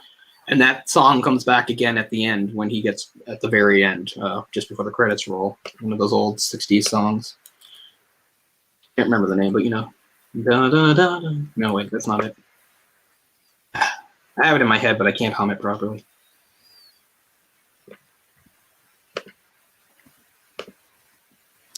And also on the soundtrack was the title song, Bad Lieutenant, performed by Abel Ferrara. Oh, that's something I didn't know about Abel Ferrara. I did not know that he contributed music to movies. I think he has some of his other ones as well. I missed that. He did some weirder stuff after this. Like he did a film with Aja Argento. He did Affliction, or no, not Affliction, but No, it's got a name like that. I know what you mean. Addiction. I think it's Addiction. And I think he did a film with Madonna at one point. I've seen pretty much everything he's done. Let's see here. He did a movie called New Rose Hotel. That's the one with Aja Argento, which has Walken and Dafoe. Apparently, Dafoe has been in 4 of his movies too. I don't think I've seen anything he did with Dafoe. But The Addiction was 95. Let's see, he did one in 84 called Fear City. Fear City's good. That had Tom Berenger, Billy D. Williams, and Melanie Griffith. And that's about like a serial killer in New York. I think that's one of those movies that I was going to watch and then missed out on or something. Someone released it recently on some Blu-ray or something, some special edition. Yeah, so a lot of his movies deal with crime in New York, street stuff in New York. So you can understand where he gets the sort of poor man's Scorsese thing. He did the Blackout, The Funeral. Can't find the one I'm looking for though. R. Xmas, he did. It's one again about gangsters. The Addiction is the one with vampirism in it. Like it's not actual vampires, but it's people engaging in vampirism, I think. Which is interesting because this is called The Addiction and it talks about vampirism. That's kind of like what that speech is that Lund gives in her last meeting with him, where about how people aren't as lucky as vampires because vampires can feed off others and we have to feed off ourselves or some weird druggy nonsense. Lily Taylor and Christopher Walken. I want to say I've seen that, but I'm not 100% sure. I thought I had, but now that I see it. I guess I've only seen his big movies. Well, not big, because I've seen The Driller Killer, Ms. 45, King of New York, and this. That might be all I've seen. That's probably his most popular stuff. Yeah, in 89, he did something called Cat Chaser. It had Peter Weller. Oh, sign me up. Rest in peace. There's an old reference. You gotta be an old school Sausage Factory fan for that one. Cat Chaser's a very different sort of movie. It's not like his normal stuff. It's not some sort of street crime movie, that's for sure. Just reading a little bit about it. Yeah, Abel Ferrara is still around. I mean, he's younger than Keitel. Yeah. Yeah, he did Dangerous Games. That's the one with Madonna. Which is sort of, to my understanding, kind of like a quasi-art house type of movie. Yeah, I don't remember liking it very much. I went through a period of time when I tried to watch all of his stuff, and a lot of it's not that great. I'd like to see China Girl, which is kind of like his take on a West Side Story thing, except it's about an Italian-American who falls in love with a Chinese-American girl, and I think it's about how the China neighborhood is taking over the Italian neighborhood or something like that. Sounds cool.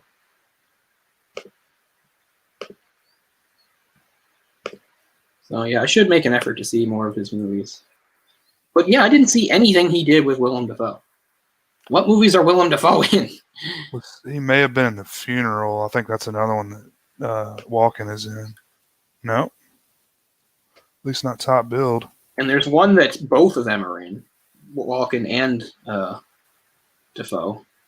Because, I mean, Dafoe is definitely one of those really interesting character style actors, too. Is Dafoe a big New York guy? Not to my knowledge, but I could be wrong. Because Christopher Walken must be, or these guys are just friends.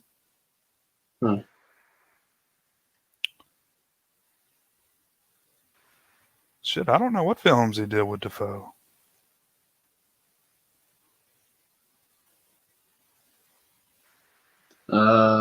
Let's see what Body Snatchers is. Oh, yeah, that's another Body Snatchers remake. Yeah. Well, Forrest Whitaker's in it. It's not bad. And, you know, I actually saw Body Snatchers, not like the movie. I didn't see it, but I was in like whatever we had before we had Walmart. I might have been Woolworths, something like that. I was in some department store in the early '90s, and I was in the VHS section, and I saw the tape or whatever for that movie, Body Snatchers. I remember looking at it.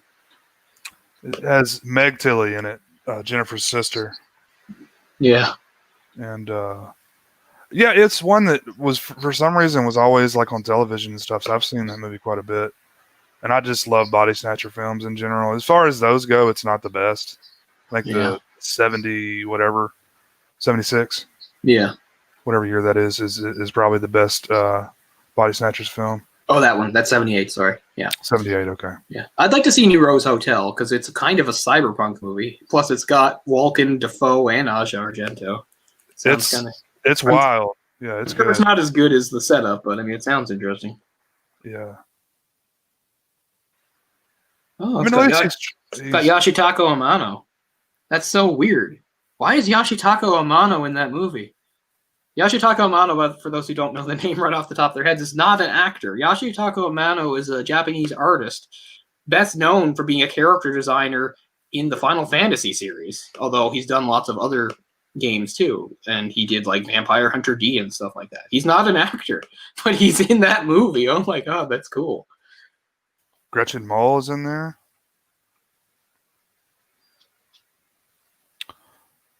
Yeah, all of his stuff is animation department credits. Yeah. No, I have lots of his work. I've got games of his. I've got a big Final Fantasy art book full of his work. Like I've got a big, huge Final Fantasy art book. I've got several games. Like Yoshitaka Amano, he's been a big part of my life for like 25 years, longer.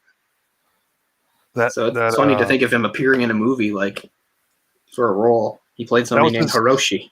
That was his one acting credit. Yeah. You wonder how that came about. Like what on his path as like an artist, mostly video games, but other stuff too. Like what led him into an Abel Ferrara movie with Christopher Walken and Willem Dafoe and Asia Argento. Well, maybe I can find that out some other time. That's interesting. Definitely a director that needs to be talked about more, though. Yeah.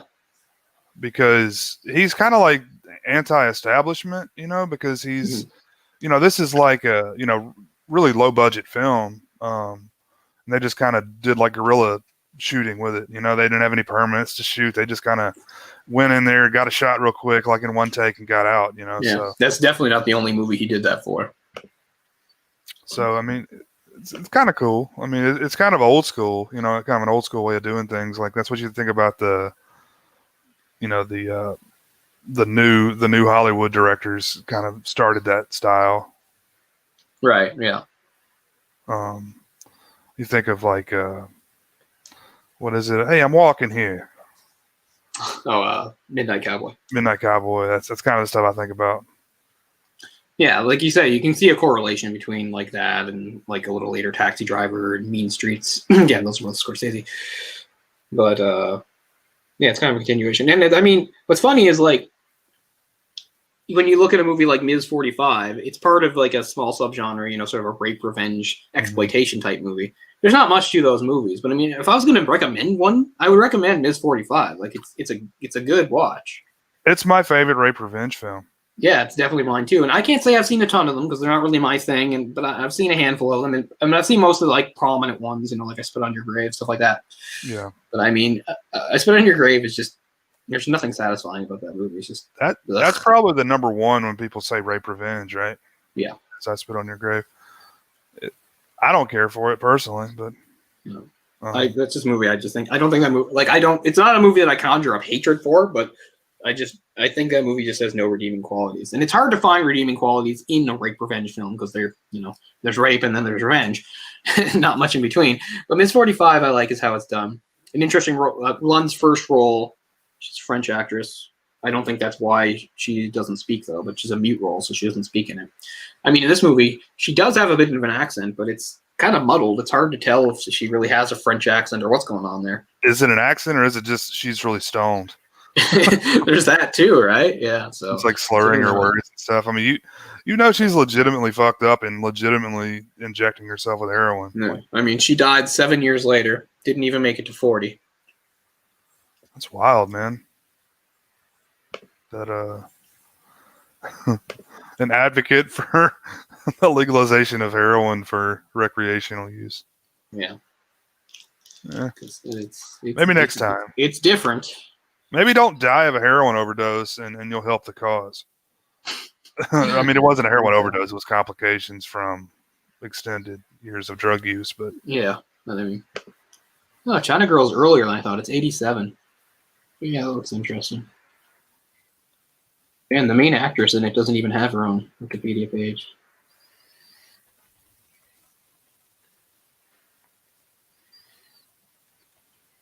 Would you say his most popular movie, his most successful?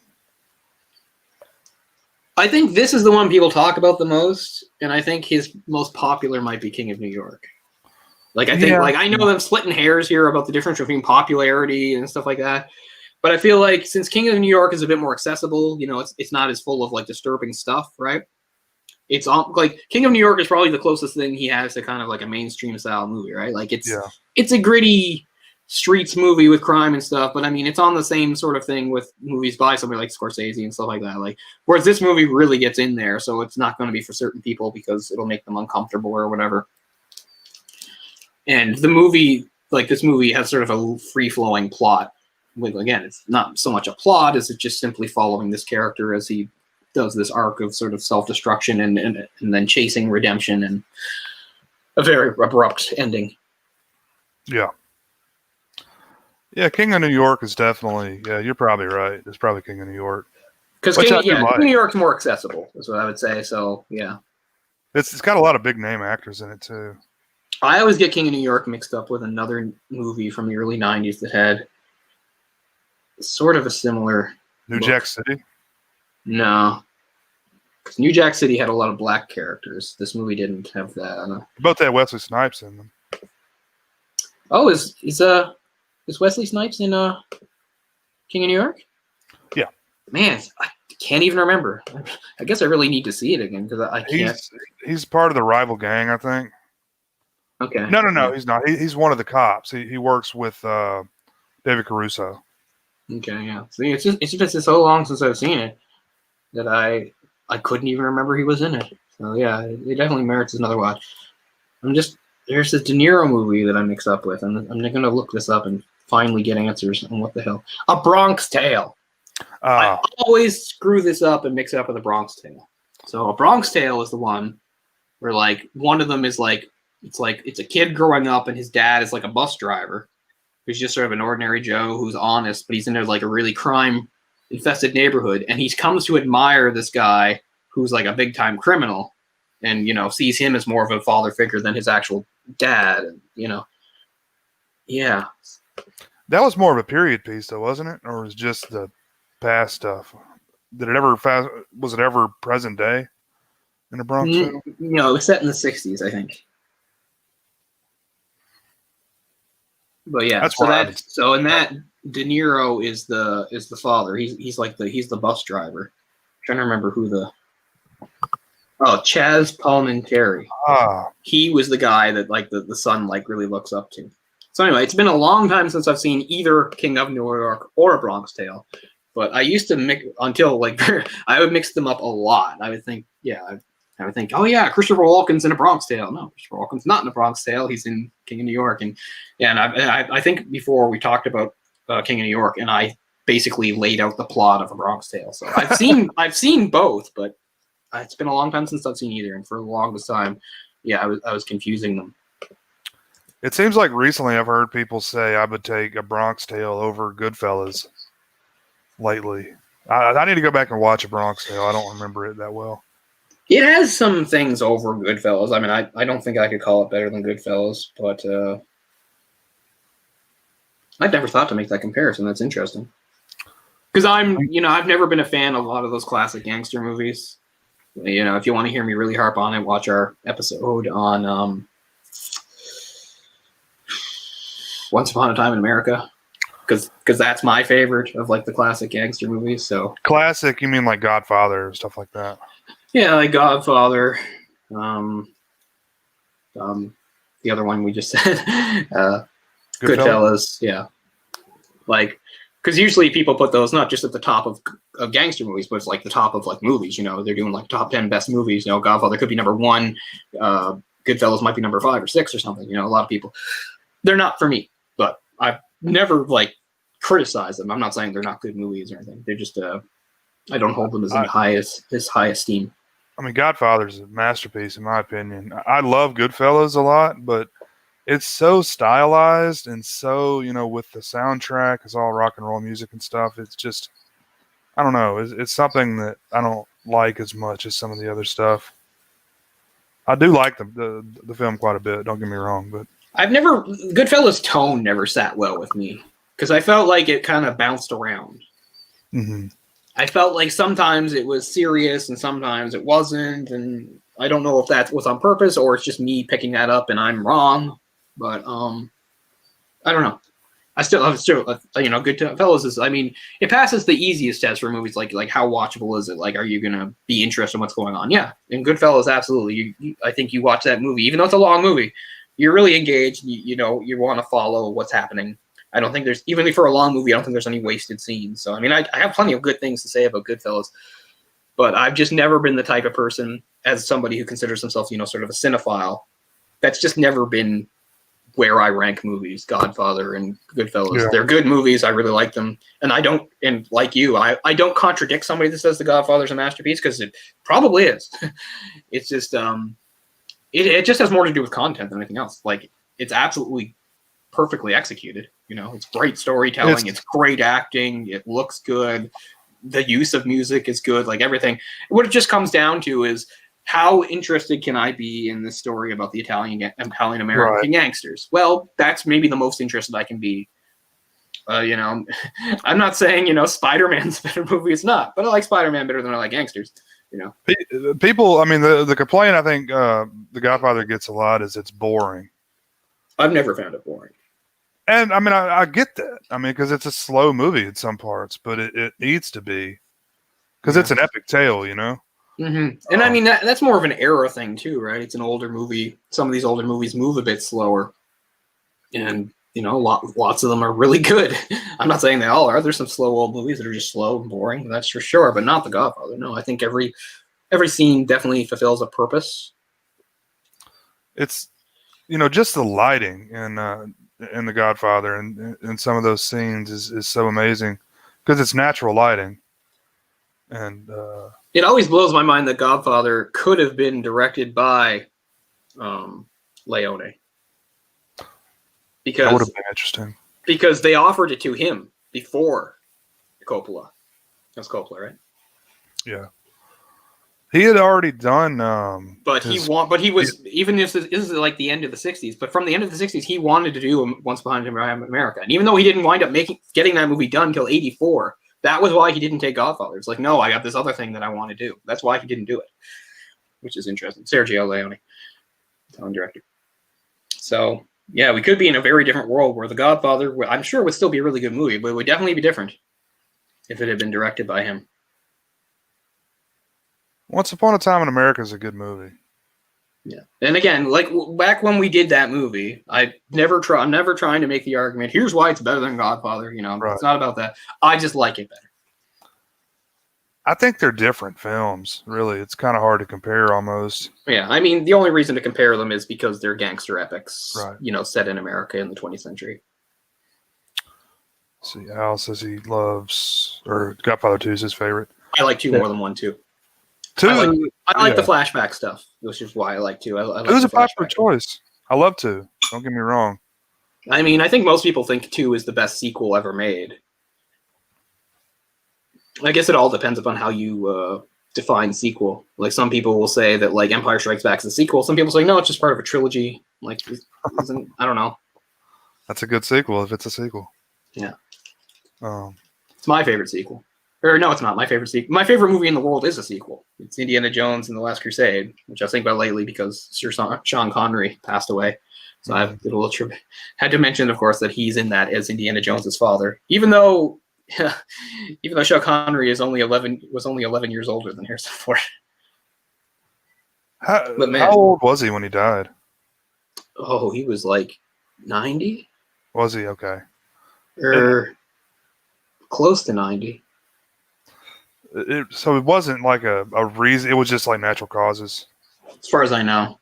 I didn't ever hear when you're 90, it's kind of like, yeah. What's weird is that Sean Connery really did retire a long time ago.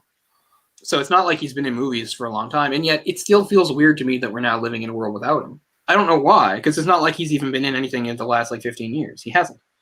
But it still feels odd to think that now Sean Connery's no longer around. What, Finding Forrester and The League of Extraordinary... The League, laddie. Yeah, The League put the nail in the coffin there. Like, was that his last one? Yeah, apparently he was still going to make a movie in 2004 and the whole thing fell apart. But I don't know what it was supposed to be because I was just reading this thread on Twitter by some writer. And he was saying about like how he and his writing partner, who I guess had written some other scripts, were working with Sean Connery in a 2004 movie. And it was all about how he was very nice and personable with them. But he wound up pulling out of the movie because he thought the director was like, I don't know, like a fraud or something. And then the movie just never happened. But he wouldn't use like names or anything. So I don't know what the movie was going to be or supposed to be. I don't know who the director was. But yeah, I just read that just the day that he died. I read that on Twitter. Kind of interesting. So at that point, that was after League of Extraordinary Gentlemen. So he was still interested in making movies, but he just didn't make any more after that. I saw someone on Twitter put a clip of his... I don't know if it was 2020 or whatever. Barbara Walters was interviewing. Where they're having to talk about how like he would hit a woman to shut her up or something. With an open fist though, not a closed fist. And he was like, She said, "Do you remember saying that?" And he's like, "Yes," and I still feel the same way. Yeah. That's I'm not going to defend that, but you know, that's I don't think Sean Connery was a bad person. I don't. Of course, he's well known as James Bond. I know. Whenever we bring up James Bond, I start talking about. We're not going to talk about the series James Bond. No Time to Die will come out pretty soon. It comes out this month, doesn't it? No Time to Die. It was supposed to come out back in April. Yeah, they've pushed it back so many times. I don't know what. Yeah, I've said this before, but of course I hope it's good. But at this point, I just want it done and over with because I want to move on. I want to have a new Bond. I'm not a Daniel Craig hater. I like him fine.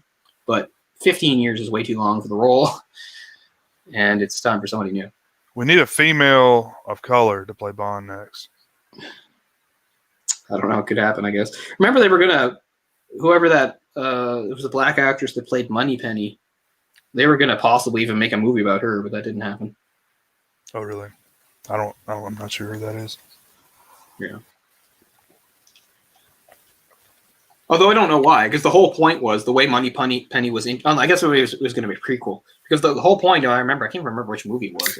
Was it Spectre? Yeah, maybe it was Skyfall. I think it's Skyfall because the whole point was like it's during some mission. She's actually a field agent and she's supporting him, and the whole thing is like after that mission, she's like, nope, done with that. It's a desk for me from now on. And the whole point is now she'll move into like the Moneypenny role, you know, where she's a facilitator or whatever. Oh, it is 2021. Man, I thought it was November. I think everyone's just 2020 is a wash at this point. Yeah, I can understand that. Well, at least it's one thing I don't really mind waiting for because it's not like I was ever that excited. Well, I'll go see it though. I've seen every Bond in theaters since '97. Halloween Kills is canceled for October. We're gonna put Candyman instead. Wait, no, we're not even gonna put Candyman out yet. Wow, that's next October. I don't know when Candyman is supposed to come out, but when I went to see Invisible Man a few months ago, they had a pretty decent preview for Candyman. Like, I wasn't blown away or anything, but I thought it was pretty good. And I was also impressed by the restraint. It still showed too much, but it wasn't as spoilery as so many of these horror movie trailers go. I want to see Invisible Man yet? Yeah. Oh, yeah. I've seen it 3 times. Oh, yeah. I might watch it again. I saw it in the theater months ago. It was the first movie I saw during the COVID thing. It's okay. I think it had some big plot holes. Sure. Particularly the ending. Like, sure. Can we do a spoiler here? People, I'm going to spoil the Invisible Man. Doing it right now. So the Invisible Man, in the end, she manages to get a hold of one of the invisibility suits and uses it to murder her tormentor, her ex-husband, or whatever like that. But make it look like a suicide because she's invisible. It makes it look like it. Why would anybody buy that? But when the movie's over, people know that suit exists. People know the invisibility. It's not a secret anymore. People now know.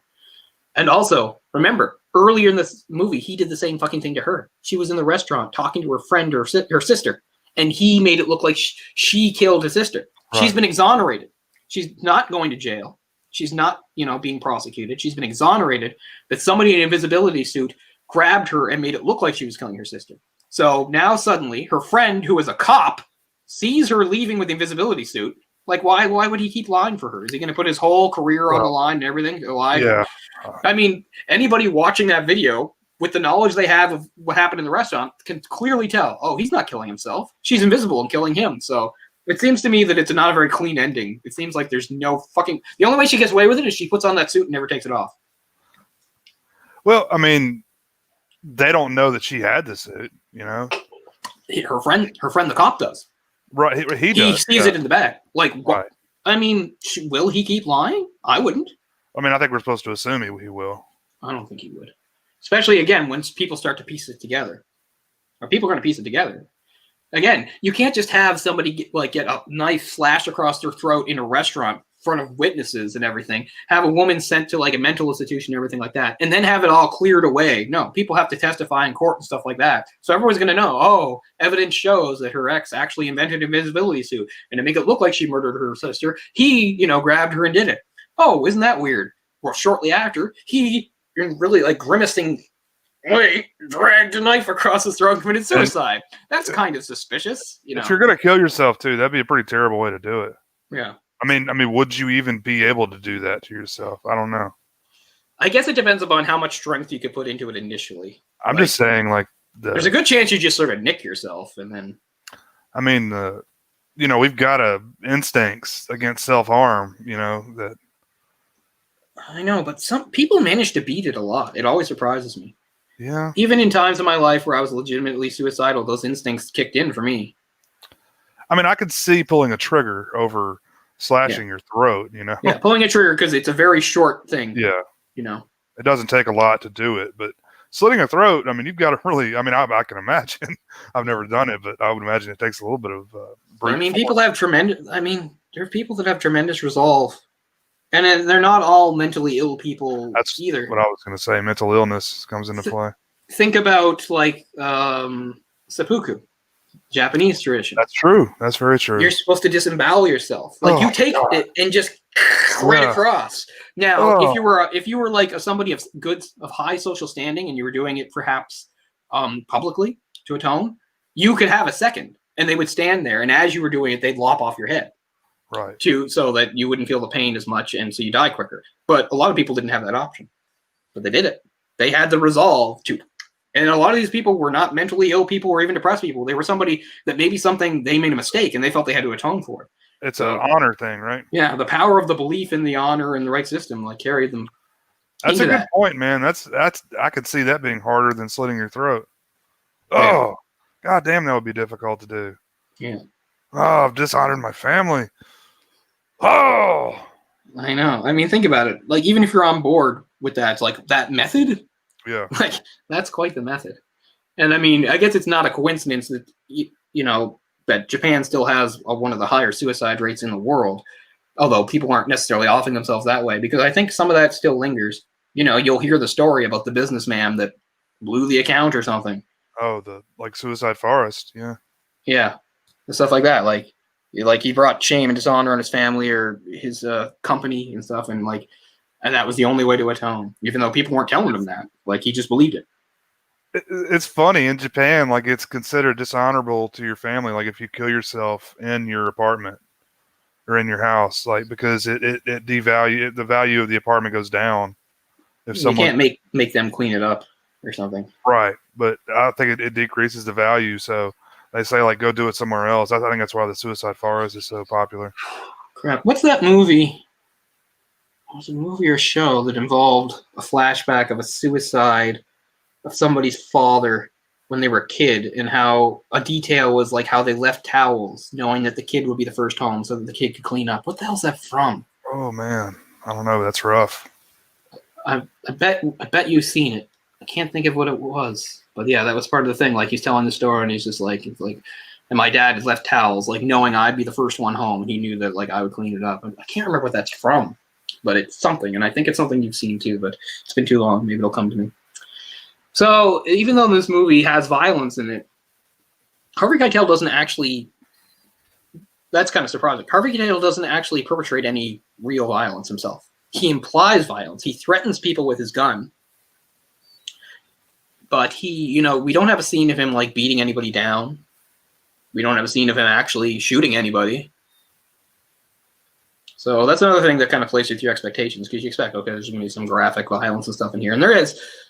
And, he's this terrible cop, but he doesn't actually, you don't see him like, beating the snot out of like a suspect or like none of that happens. He has a plan to kill these two guys, but he doesn't. Spoilers, because we have to do spoilers for the full movie, and we will talk about the ending shortly. But yeah, we don't actually see him perpetrating any real violence. He even uses a certain amount of restraint. Now, this is either because he's just too high, or because he's out in the street. But what he does to the girls constitutes a kind of assault. But it's not actually. He doesn't touch them. Is that assault? I think you can make the argument that it's assault because I guess there's an implied threat behind it. Although his threat is not violence. His threat is to arrest them, so that their father will find out that they stole the car. Yeah, I'm not sure. I'm pretty sure the argument could be made that it's a kind of assault because I guess it's all, gets sort of, when you get into legal terms, like what constitutes a sexual act? She's simulating. He tells her to simulate oral sex. So she's going, like that. But she's not actually doing it to something. Like if she had like some object, dildo, whatever like that, you'd say that's a sexual act. But since she doesn't, and she's just pretending, is that a sexual act? He tells the other one to show her ass, and she does. And she does under coercion, or whatever you want to call it. But again, he doesn't touch them. But I think it must constitute some sort of form of assault. Again, I guess it comes down to what you can prove or define as like a sexual act. Like, is it a sexual act for her to show her ass? Is it a sexual act for her to mimic oral sex, even though she doesn't like actually have an object to argue with? Sorry for that image, people.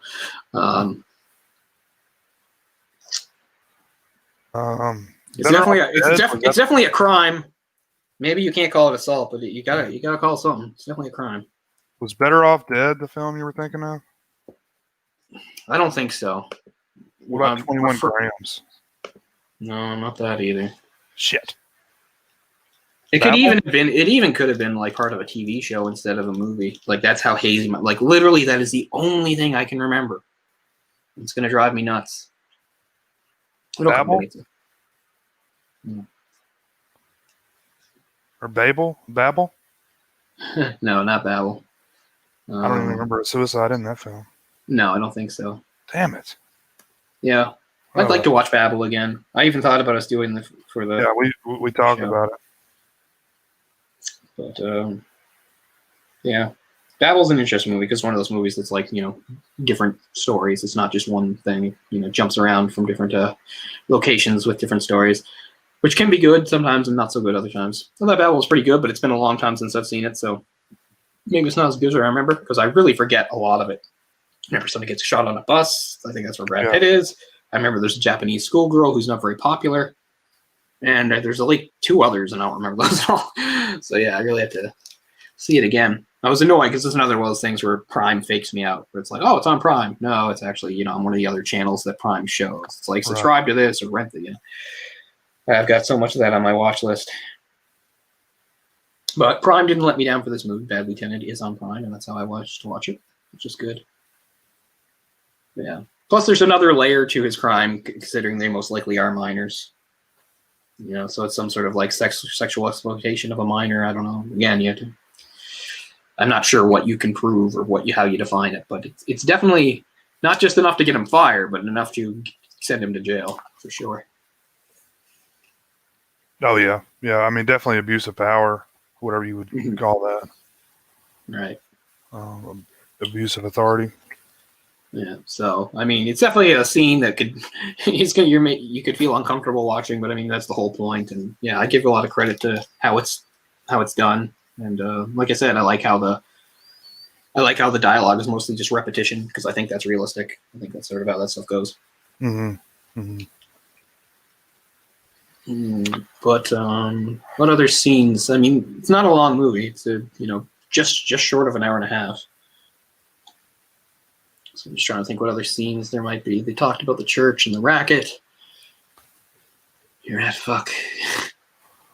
Oh, one thing I wanted to mention when Werner Herzog did a remake of this film.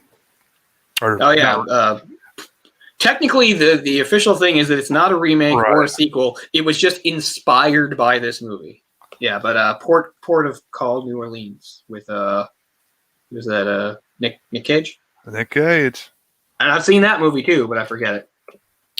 But they had Abel Ferrara quote on that. They asked him what he thought about it, and he said, "As far as remakes go, I wish these people die in hell. I hope they're all in the same streetcar and it blows up." I love that quote. Wow, that's pretty harsh. Poor Werner Herzog, who I know we're going to get to someday on the show. Werner. We're going to do a whole series on Herzog at some point. Yeah, because I mean, he's always been such an interesting guy, and he has so many movies that I'm interested in that I've never seen that I really want to see. But they're not easy to track down. I did watch Grizzly Man a few months ago. Interesting. That's the other thing. He's one of those rare directors who has done a lot of feature films and a lot of documentaries. Well, not a lot, Right. but still at least a handful. I mean, there's not a lot of directors that have like their foot in both. He is. I don't even know what makes him such a good documentarian, but there's something. Yeah, it's kind of hard to do a show on a documentary, but Oh yeah, we're not gonna cover documentaries, but for some reason I get Werner Herzog and Lars von Trier confused. I don't know why that is. Herzog I like is the older guy. His movies are mostly older, and von Trier is more about like disturbing and upsetting people, I guess. And yeah, that's another guy who, since the start of the show, we said we'd cover him at some point. We haven't actually gotten to. And one I really wanted to do is one of his more movie that's more of a chore to get through, really, which is the one with Nicole Kidman. That's not Antichrist, is it? No, it's I know. Dogville, is that it? Dogville? Yeah, I believe that's it. Yeah, I'd like to do Dogville. But Lars von Trier. So speaking of him, like he did The House of Jackville, right? Yeah. Yeah. So I saw that at the film festival 2 years ago. I'd love to see it again. It hasn't shown up anywhere. I love how when you watched that, you told me you're gonna like this movie. Oh, yeah. You knew I was gonna like it. It's right up my alley. Yeah, I really liked it. Like dark comedy, serial killers. Come on, man, please. Yeah. And I mean, if you hear somebody talk about it or something like that, it might sound like it's a little ostentatious. It's a little too artsy. But if you watch it, I like how it's actually executed. Like, I don't find it's overly. No, me either. Overly like pretentious or anything it's not pretentious at all. I don't think it's. I mean, it's shot beautifully. It looks beautiful, especially the outdoor scene when he was hunting down his family or his potential family. Yeah, but I mean, yeah, I'm dying to see that again. I haven't seen it since I saw it in theaters 2 years ago. But yeah, that's Lars von Trier. I've seen that one I think 4 times. Oh man, like I would actually buy it. It was on some streaming service for a while. Yeah. Yeah, I really like to see it again because I remember pretty well, but definitely. I mean, I got a lot of credit to what's his name in that good performance. Matt Dillon. Who we also did in Drugstore Cowboy. Yeah, that's right. Our second ever episode. Oh, we've done a few Gus Van Sant films, or at Yeah. least two. Yeah, we did Oh, we did Elephant. three. We did Yeah. On Private Idaho as well. And Elephant, yeah. Yeah, actually, just the other day I was watching our episode on my own private Idaho. Just randomly. Kind of stumbled across it. I was like, I'll watch some of this. So That's the exact stuff I envisioned us covering when I wanted to do this show with you. That kind of stuff. Yeah. Gus Van Sant's cool film. Cool Von Trier, and I'd like to get to some Todd Saladaz at some point. Yeah, I really don't know him. Cool. Happiness and Welcome to the Dollhouse, and okay, I guess I know those movies. So yeah, but I mean, I don't think I've seen the other. But yeah, I saw Happiness under such weird circumstances. One of the many movies that I saw in the '90s, like when I was too young to see them on TV, when it was on like Bravo or Showcase or something like that. I watched Trick or Treat, the other night. I think you did as well. Yeah, I was watching it on Halloween. I was like, Stephen Wilkins, where do I know that fucking guy from? He's the dad in Happiness. Oh man. Yeah, the one that, like wants to rape his son but doesn't, Yeah. Which it sounds horrible, but it's a dark comedy, Yeah. It's wasn't it more his son's friend that he's into? Oh, you're right. Well, the son was like mad that he didn't want to rape him. Yeah, he says something like, "Would you like fuck me or something?" And he's like, "No," or something. I don't know. It was weird. It's a weird conversation, obviously.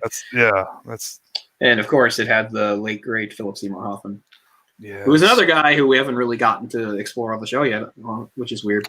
I'm a big fan of his. And of course, he's in Red Dragon. Red Dragon's not the first movie I saw him in, but he was the first movie where I like sort of became aware of him and who he was. He's Lowndes in Red Dragon, the scumbag tabloid reporter. It may have been Twister or definitely Boogie Nights. See, I think Boogie Nights is the first movie I saw him in, but like I didn't remember him later on. Like I wasn't like, oh, he was the movie. Like I didn't remember. Boogie Nights was another one of those movies that, I'm fairly young in the 90s that I can't remember why I saw it, but I remember it sort of had a bit of a buzz of like people that I knew, like Boogie Nights is a cool movie. And I know some of it is just you see some tits in it. But I was more blown away with the fake penis on Wahlberg at the end. That's the very first thing this is a real conversation. This is not made up for a second. Like I literally, two of my friends in school many years ago, back when this came out, Devin and Tim, were literally talking about the movie. They hadn't seen it yet or something, but they'd rented it and they were going to like have a sleepover and watch it that night or something like that. And I can't remember who was who. It might have been Devin. Who was just saying something like, he's like, but the cock's like at the very end though. Yeah. And he's like, yeah. And he's like, well, I want to see it first. And he's like, I'm not going to fast. he's like, I'm not going to fast forward it just to see the cock. Like that was an actual conversation. Yeah. And these are like, we're 13-year-old boys. I think that says more about him than anything else. Yeah, maybe. I didn't know. I wasn't expecting it, and I didn't know it was fake either at the time. I was like, man, Wahlberg's packing some heat. Yeah. I give credit to Wahlberg because you think he might be one. Some actors might want to encourage it, like that it was real. But he's like, no, it's fake. Yeah. He's pretty. He's secure enough. He's Marky Mark. He's got the abs and stuff. It's okay that he doesn't have a giant porn star dick. I like that movie quite a bit. It's kind of cliche. It's kind of trope. I've never liked it.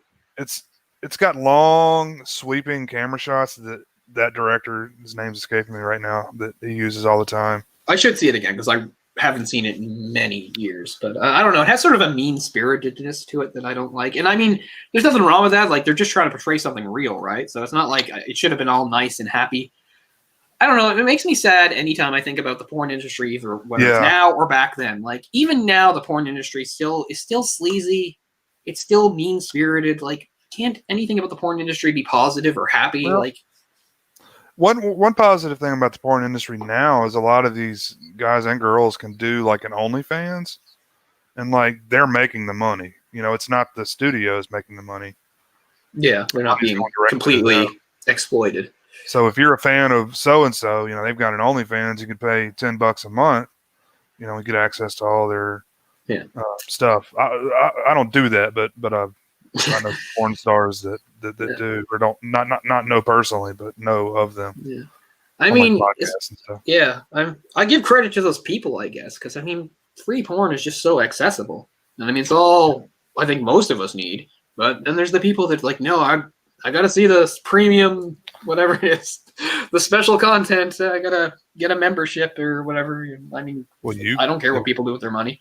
If the money's right, they'll do what you want. You know, they want to see your feet or whatever. You know.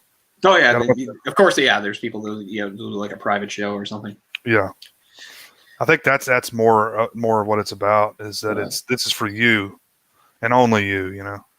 Yeah, so maybe now they could make a movie about how the porn industry is not as bad as it used to be. Something kind of uplifting, because everything about the porn industry is like depressing. Like even like movies that are like more fictionalized version. I'm someday going to make this list. It's a list called Unfunny Comedies. And it doesn't mean like, oh, that movie sucks. It's, it's not funny. I mean movies that are legitimately marketed as comedies that are not comedies. One of them was a 2004 movie starring the blonde Canadian actress who was on 24. Oh, fuck. Who was married to Dion Phaneuf, the hockey player. Alicia Cuthbert. Yeah. Starring, and it was called The Girl Next Door. I don't know if you saw this movie. Yeah. But it was marketed as a comedy. And the idea was like this high school student, a popular porn star actress moves next door to him. And he kind of strikes up a relationship with her. And it's supposed to be played for laugh. But if you watch the movie is very like unflinching and looking at the seedy, gross side of the porn industry. Right. And there's a super uncomfortable moment, like kind of early on, where his friend is freaking out. It's like, you're going to take this girl up for a date? I just found her on the internet. She's blah, blah, blah, blah, blah. I'm like, I don't know if she gets a wind of it or something like that. But anyway, she does something really weird where I can't remember what she does. She does a strip. Anyway, she's just really mad that he's found out, and she thinks that he's going to treat her like a whore or something. She's like, this is what you wanted. I don't know. But anyway, the whole movie is really uncomfortable and full of just reality hitting in the face. At one point, there's some guy who used to manage her or something in the porn industry, and now he's legitimately coming after them, this kid, to kill him, it's crazy. So that's one of the movies like that. I haven't seen that in a long time, but I remember there's nothing funny in the movie, and yet it was played for laughs. And the cover is her on the cover, big, right up front, winking, it's crazy. He's meeting a porn actress, but the movie is actually really realistic and dark and uncomfortable. And they're this is like American Pie. It's funny. Yeah, exactly. And there's nothing funny about it. Since I'm on this tack, another movie came out around the same. Speaking of American Pie, starred Jason Biggs. It was called Loser. Yeah. Loser is not funny. Loser. I like that movie though. Loser is about how he goes to college. Everybody's super mean to him. There's all these jocks. In the end, the jocks get I think arrested because they're part of some cheating ring or something like that. His friend is I have no idea why they wrote this into the movie, but even though he's at college, she's 17, so she's technically underage, and she's having an affair with the professor. That hits really hard too. It's the professor goes to jail. I'm like, wow, there's nothing funny in that movie. It's not oh, here's Jason Biggs. He just can't fit in. He's so awkward. No, it's the world is a cruel and terrible place full of criminals and awful people. That's that movie. And yet again, it's completely played off as this fun, lighthearted comedy. I'm sure they rode high on the wave of American Pie, because it's here's Jason Biggs again. The only thing that movie was good for is that it had Teenage Dirtbag on the soundtrack, which is a really great one-hit wonder from back in the day. Remember that song? Because I'm just a teenage dirtbag baby. What's the next line? I know the other. Listen to Iron Maiden, maybe with me. Ooh. What's great is that the band that did that, called Wheatus, they're all of course middle-aged now, well into their 40s. I saw a YouTube video. He can still pull that off because it's really high-pitched. And the last verse, he does it because it's a song about a guy being in love with a girl, but she doesn't know who he is. It has a great line too. It's her boyfriend's a dick, which is a great opening line. But anyway, the last verse, he takes it up another octave because he's doing it in the girl's voice. She's like, I've got 2 tickets to Iron Maiden, baby. Come with me Friday, don't say maybe. I'm just a teenage dirtbag baby like you. Woo! Now, I might have been off tone and stuff, but he nails it. And it's really impressive. But anyway, that's a fun one-hit wonder from about the year 2000. Got a pretty good range. Oh, me? Yeah. I'm a singer. Always have been. Oh, falsetto is no big deal to me. I knew you were a singer. I didn't know you had that kind of range. I was a boy soprano when I was a kid, so yeah, falsettos. No, I just can't go deep. Like if a song's too low, I can't do it.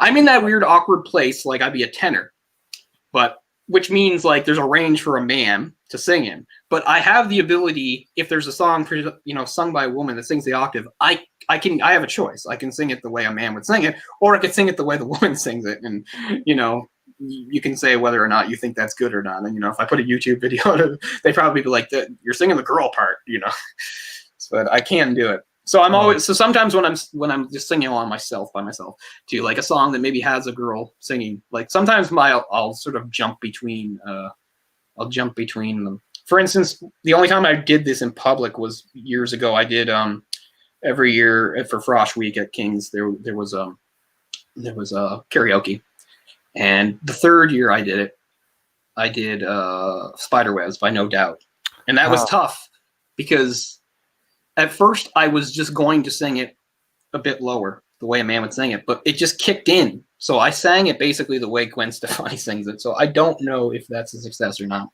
But I mean, people are so bad at karaoke, they're kind of impressed when somebody can carry a tune. Right. So it went okay. But yeah, That's a tough song for karaoke in general, man. Oh yeah, I don't pick easy songs. It's hard to imitate Gwen Stefani. I mean, not just her octaves, but like she has a unique way of singing. Oh yeah, she does. But I knew the song inside and out. I mean, I used to listen to that song. I love that Tragic Cat Kingdom album. It's too bad that what No Doubt became or when Stefani came, just garbage pop. Yeah. Because their first two albums are really good. But or I guess their first three albums technically, because they had an early album where she's not the singer. Did you know their original lead singer died? Mm-mm. They had a male lead singer and he died. I don't know. I think it was George Overdose or something. This is way before they got popular. They only got popular with Gwen. But they have a whole album out that, only people who were like hardcore ska fans in Orange County in the 90s. I like weird style of music, man. Ska. Yeah. It had that weird window between like, say, 94, maybe 2003-ish. And then it just dropped off the earth. I still like it. I know it's the kind of thing like our friend Ork will like that's garbage to him. He fucking hates that kind of stuff. But ska is interesting because it's basically reggae, but rocked up a bit. Because I don't like reggae. Like I'm not interested in reggae. But yeah, does reggae have a lot of horns in it? Some of it, yeah. Really? Yeah, ska is almost just sort of like a faster, harder reggae. Really. It's like they kind of widened it up. Yeah. Exactly. And it's funny, and speaking again, because a lot of bands that I haven't listened to in a long time, I've revisited in the last few months because a lot of them have done, special, like isolation performances on YouTube, where they're all in different places. I was watching Bare Naked Ladies doing stuff. So I stumbled across Goldfinger, who were one of those ska bands from back in the day, who were most popular not for one of their own songs, but they did a really good cover of 99 Left Balloons. I'm a big fan of Sublime, and I think they're I like Sublime. Another lead singer, dead heroin. More heroin, yeah. They were probably the band probably most responsible for pushing ska like into the mainstream. I think they were the breakout, and then. But I mean, I was listening to like Greatest Hits or whatever, and a lot of their best songs are covers that I didn't even know were covers until just recently. Yeah, they did a lot of covers. Oh, the original, reggae versions are so much better. Yeah, maybe. I can't remember. I haven't listened to all of them. I was never a big fan of reggae. Like ska is kind of like maybe I needed to white it up. I hate to be that kind of way, but yeah, I used to. I mean, What I Got was sort of their big song. I used to play that all the time. Yeah. And then there was that weird offshoot that was in between, like alternative rock, that just had tiny ska implements. Probably the band that did it most was like Spin Doctors. That was a good bit before the big ska singing, though. Yeah, I guess. I mean, early 90s. Well, maybe not a good bit, but I mean early 90s. Early 90s, right. Get going. Yeah, where you had like white guys with like dreadlocks bouncing around. I like a lot of that stuff, unfortunately. I do too. Who was the other guy? No, once again, dead. Heroin overdose, blind lemon. Blind melon? Melon, yeah, not lemon. Blind melon. It's so weird to think the Bumblebee girl from that video is like my age. What type of music would you consider that? That's what I mean. Like, I think they're in that weird in between. They had like a little, like some of that reggae-ish, ska stuff to the vocal, but it was still kind of like an alternative rock that was very predominant in the 90s.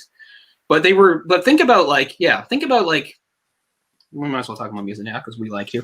So Yeah. think about the musical scene, particularly in North America in the early 90s, where it's like it's grunge and the first wave of the post-grunge, right? So it's like the hard grunge, Pearl Jam, Nirvana, Soundgarden, etc. And then like the first wave of like post-grunge stuff in like 94 is like a Bush and stuff like that. And then you think about like something so sunny and happy as like No Rain by Blind Melon. Do do do do do. You know, like the guitar is way up high and the registers no. You know, do do do do do. It puts a smile on my face every time I hear that song. Yeah, yeah. And a lot of people we talked about who died with heroin and drug overdoses. Hell of a drug, man. If we went through the grunge scene, we could name a lot of people. Do you know Blind Melon, like, I think as recently as the last few years have, like, toured with some other singer? Like, I thought they were just done, period. I thought they never did anything after he died. But they've had various reunions with singers I've never heard of. So I couldn't tell you if they sound anything like he did or not. Very interesting voice. Because he died before their second album came out, I think. So yeah, the first album was a huge success. Yeah. It was a big deal. The second album was coming out and he was dead before it hit the shelves. It was spelled out in like alphabet soup letters. I remember. So was it called Soup? It may have just been called Soup. I think it was called Soup. Good memory. I never owned their albums, but I knew their music pretty well. Well, at least the singles that will come out. Yeah. But I mean, like I said, I give it a lot of credit having that sort of sunny, happy, bouncy feel. While most of the the rock was, and I liked it. I liked the darker, heavier stuff too. Obviously, I was a product of that generation, but it was interesting. And I think I talked about this before. It was about a year ago. I remember I was really into like researching about Britpop, and that was sort of what Britpop was doing at the time too. It was kind of a rejection of like the American grunge and post-grunge stuff. It was a lot poppier and lighter, like Supergrass. Yeah, Supergrass. That's a good pull. Because the big three were Oasis. Oasis was the only one to make a significant impact over here, but the other ones were just huge in Britain or the UK or whatever. Hold on, let me name the other one you're gonna say. Woohoo! Blur, yeah. Blur, yeah, I couldn't think of the name of that. What's funny is, like, ironically, their most popular song over here is them, like, making fun of the grunge movement. That's why they called it Song 2 and didn't give it a title, because they were making the joke that those sorts of songs were just, like, completely manufactured, like, products. That's why they called it Song 2. And, like, all their other songs sound completely different. Completely different. That's so funny. I know. But, I mean, at least they leaned into its popularity. They usually, like, end their concerts with it. Because whether you're some sort of Britpop purist or somebody that's only heard of them, you're gonna enjoy Song 2 because it's a fun song to bounce around to. But yeah, they were the other big one, and there was a big rivalry again, not over here, but over there between Oasis and Blur. And the third one that nobody over here knows but was big was Pulp, who they were sort of my big discovery in the last couple of years when I was starting to look at Pulp. I really like Pulp. Really interesting. I've listened to Pulp because you've told me about them. Yeah. I mean, Common People's their number one song, but they have a lot of good, interesting songs. So yeah. But I was thinking, about ska lately, which is funny. I could have been in a ska band. I think it was pretty easy because I could sing and I could play a horn, sax. I mean, technically, I did do that a bit in garage bands because there were a couple garage bands where I did play sax for them. So it was kind of a Scottish thing, although not really. Hell, I played trumpet. We should have started a band. Oh, man, yeah. There's a really funny episode. I'm pretty sure it's like a Brooklyn Nine-Nine where you find out like a flashback that Jake was like a big ska fan. I thought it was like the best thing ever. That's funny. I also remember, I don't know if it was Cracked or whatever, it was a few years ago, it was like a list of like really old websites that are still somehow like around and haven't changed at all. And one was like a ska fan website, and it looks exactly like it was made in 97 and never changed. It's mentioning all this news about ska. There's like no news on it since like from 2000 or something. Mighty Boss Tones are coming to Portland. Now, if I was going to make a list of bands that I've seen live that I never expected to, Mighty Boss Tones. They played Edge Fest or Edge Fest 2 one year, and it was funny because it was people have heard me talk about concert going before. I took it very seriously. I got there super early. I didn't take a backpack, even if I was going to be there all day. You know, I didn't want to get stopped by security at first. My sister and I would often go to these things, go to these things together, and we took it seriously. We were there early. We were front center, right in front of the stage all the time. Stood there all day. Didn't go for water breaks, bathroom breaks, you know, nothing. We were hardcore. But this was my second year in university, and it was weird because it wasn't during the summer because I was in school and I was dating a girl who was still in high school back in Sydney, but she had come up to visit me, and it just coincided with Edgefest too. And I said, I'll get you a ticket too. You can come. So it was weird because of the timing of when I got her from the hotel, we couldn't get there early at all. We'd already missed a bunch of stuff. So we got there almost just as the Mighty Mighty Boss Tones set was ending, and they played the one song everybody knows, The Impression That I Get.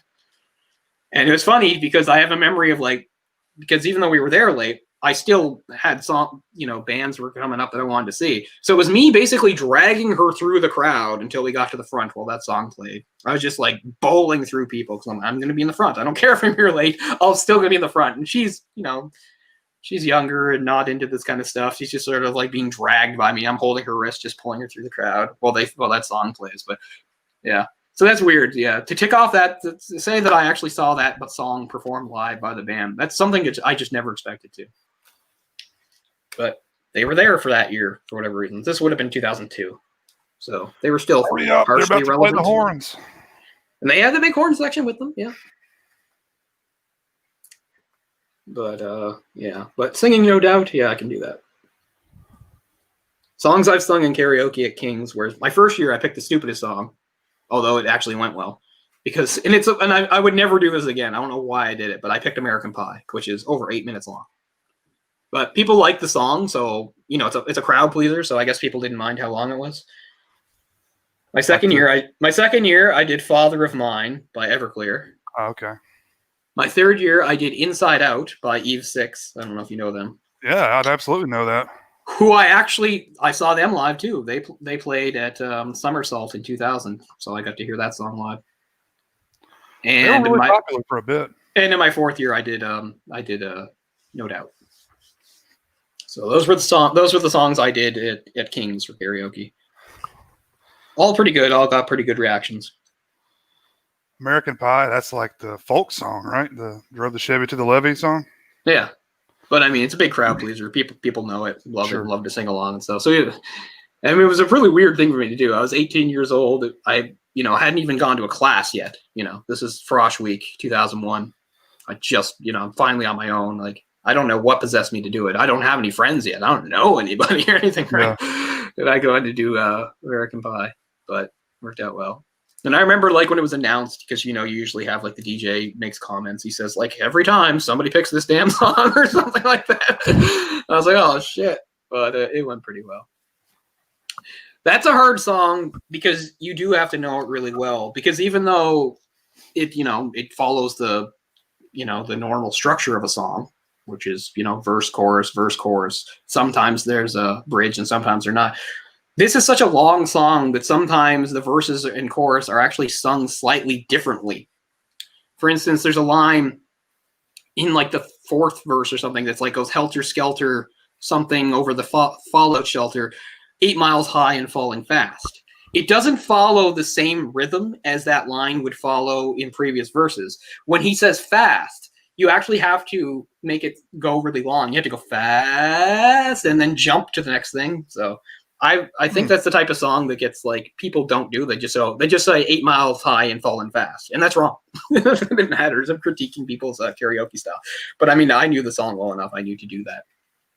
Just like at the very end when you do the bye bye Miss American Pie drove the Chevy to the levee, but the levee was dry. For the very last one, when you have to slow it down, and you don't say the levee was dry. You say the levee was dry. You sort of put a flat on it. You got to do that too. So I'm very conscious of all that. But yeah, that's my that's Don McLean, who I saw live. I saw that song performed live. I think I told you about this. It's the weirdest concert I've ever at because I was 31 years old. I was still the youngest person there by far because it was part of this thing called anyway. It's some charity that Nova Scotia does, and they got him to play. And it was all fairly like upper class, affluent people who were like making donations. And there was like auction stuff, like there was memorabilia of his that you could buy for ridiculous prices and stuff. And it was all sit down. And it was great, of course, seeing him and hearing that legendary song. He has a couple songs I have, but since he was about 68 when he did it, he just doesn't have that voice anymore. Right. Like the voice that you hear when you hear Don McLean sing that song, he hits all the notes. He can still hit all the notes. And actually, I think I told you, it's maybe the most impressive guitar playing I've ever seen. And I've seen a lot of bands, because this is a 68-year-old man, and even he had a band with him, of course, but he was the only acoustic guitarist. He had an electric guitarist, but he carried all the acoustic guitarist parts himself. And his kind of music, it's acoustically driven. And of course, he's the lead singer too. Like, that blew me away. Because usually when you have something like that, especially when they get older, they get other musicians to cover those parts. Like, they can't do it anymore. He was the most effortless guitar player I've ever seen in my life. He never looked down, just everything perfect. And carrying the melody. Like, again, these songs were all structured around acoustic guitar. It's not like an extra layer apart. And he did it. I was really impressed by that. So just singing and playing guitar at the same time, I think, is a feat in and of itself. Yeah. I mean, I can sing and play piano if it's something I've practiced a lot. Like, it's not something I can just do. I wish I was that good, but I'm not. I really have to get it almost perfect, and then I can work on the singing. I maybe in the next while, because I have this nice new camera, I hope to maybe try to do a few songs in the next while, but I'll have to do a lot of practicing first, because I mean, I've barely played piano in my 30s. You should, because there's really a lot of stuff like that on YouTube, and a lot of people love to watch that stuff. Yeah. I mean, I have a really old one from like 2009 that doesn't have many hits, where I sing Evaporated by Ben Folds. And that was my first thing. I was like, I want to redo that, like with a better camera and a better mic, because I mean, it's not very good quality. You're a big Ben Folds fan, aren't you? Oh yeah, he's my fucking hero. Love him. I wish I had like an eighth of his talent. Like, he's a piano master. Oh yeah. But I mean, I can sing. He has the same vocal range as me too, so anything he sings, I can sing. Maybe not as well. You can debate the quality of voice, but I can hit the notes. But anyway, we had a nice discussion about music and live performances and stuff. And sometime I'll have to ask you about, like, I really don't know too many about like what bands you've seen live. I'd be interested in that. Because I mean, for somebody my age and where I'm from and stuff, I've seen kind of all the usual suspects as far as like that line of Canadian alternative I grew up with. Very few of them who I didn't see. I saw most of them, even though some of them I saw kind of well after the fact when they were a bit older, not during the wave, which is unfortunate. But a lot of them I did see. Very few holes there. But then, there's some weird random like American bands that, like, it's so weird that they just happen to be on that ticket that I would see. Mighty Mighty Boss Tones being one of the weirder ones, for sure. Yeah, it seems like whenever I had tickets to like a concert I was really looking forward to, something would happen and I wouldn't get to go to it. So I haven't seen a lot of stuff. Like, I've seen James Brown. Wow. I've seen War. Just a lot of folk. Widespread Panic a few times. That's interesting. I had tickets to see Marilyn Manson, and Helmet was opening up for Marilyn Manson. I'm a huge Helmet fan. Oh yeah, I know Helmet. They do a good cover. Are they Simple Kind of Man? Does Helmet cover that? I'm not sure. I think they do. Maybe I'm wrong. It's like a Leonard Skinner song or something, isn't it? Yeah, it's one of those classic rock type songs from that era. But anyway, the might be Bob Seger. That was actually coming to my town. Like Marilyn Manson and Helmet were going to play at the Coliseum here, and they had a bunch of candlelight vigils out there for like a week beforehand, and got it canceled. That still happens. That was 25 years ago. Yeah, right? Okay, yeah, I get it, because there were a lot of people that were like, "No, Marilyn Manson, he's the devil." That's wow. I know. I'm pretty sure Orc saw Marilyn Manson at least once, because he's gone to like Ozfest and stuff. That was on Antichrist Superstar. That would have been that album that they were touring with, which was it probably his most successful album. Yeah. And I was a big fan of Marilyn Manson too, but I didn't get to see that one. I had tickets to see Pantera on the Coast. I don't remember who was opening, but it was a cool band too. And I had tickets, but I did something and got grounded, so I wasn't able to go to that. Pantera is one of the ones that I never got into. was never my thing. Like I mean, one of my they're good. Yeah, I've heard. I know they're one of your probably favorites. my second favorite band, but Wow. Yeah. next No, to they never did it for me. Tool, I think it surpassed Pantera. Okay, so you didn't see Tool, but I saw A Perfect Circle. Oh, that's awesome. They were at Somersault as well. So in 2000, that was maybe the biggest one. Was the summer of 2000? I was 16. Came up here to see Somersault, which was a big Canadian thing, usually headlined by Our Lady Peace. But this one was the biggest one ever because they got Smashing Pumpkins. Because this was when Smashing Pumpkins was breaking up for the first time. This was Smashing Pumpkins' last ever Canadian date. So that was so they actually ended. Our Lady Peace were second last, and then Smashing Pumpkins. And that would have been what? Unfortunately, their set wasn't what I wanted because they played a lot of stuff from their latest album, the Machina or whatever it was called. But they still brought in like some, like for instance, they didn't play Zero, which really pissed me off. That's a great song. Wanted to hear Zero. But I mean, it was an interesting time too because like Darcy wasn't there, but they had replaced her with Canadian bassist Melissa Oftemir. And so she was there. And I saw Oftemir later, a few years later. She actually had her own spin-off band called Oftemir, which she was the lead singer of. And it's funny, I was thinking about this recently because this is maybe the best Halloween I ever had. Was in Halloween 2004. I don't even think I had anybody to go with, but downtown, the best club around 4 bands is the Marquee, and I've seen lots of stuff there. And it was a Halloween show, and Matthew Good was the headliner, very big in Canada. And he was supported by several other bands, including Oftemir, so that's how I saw her.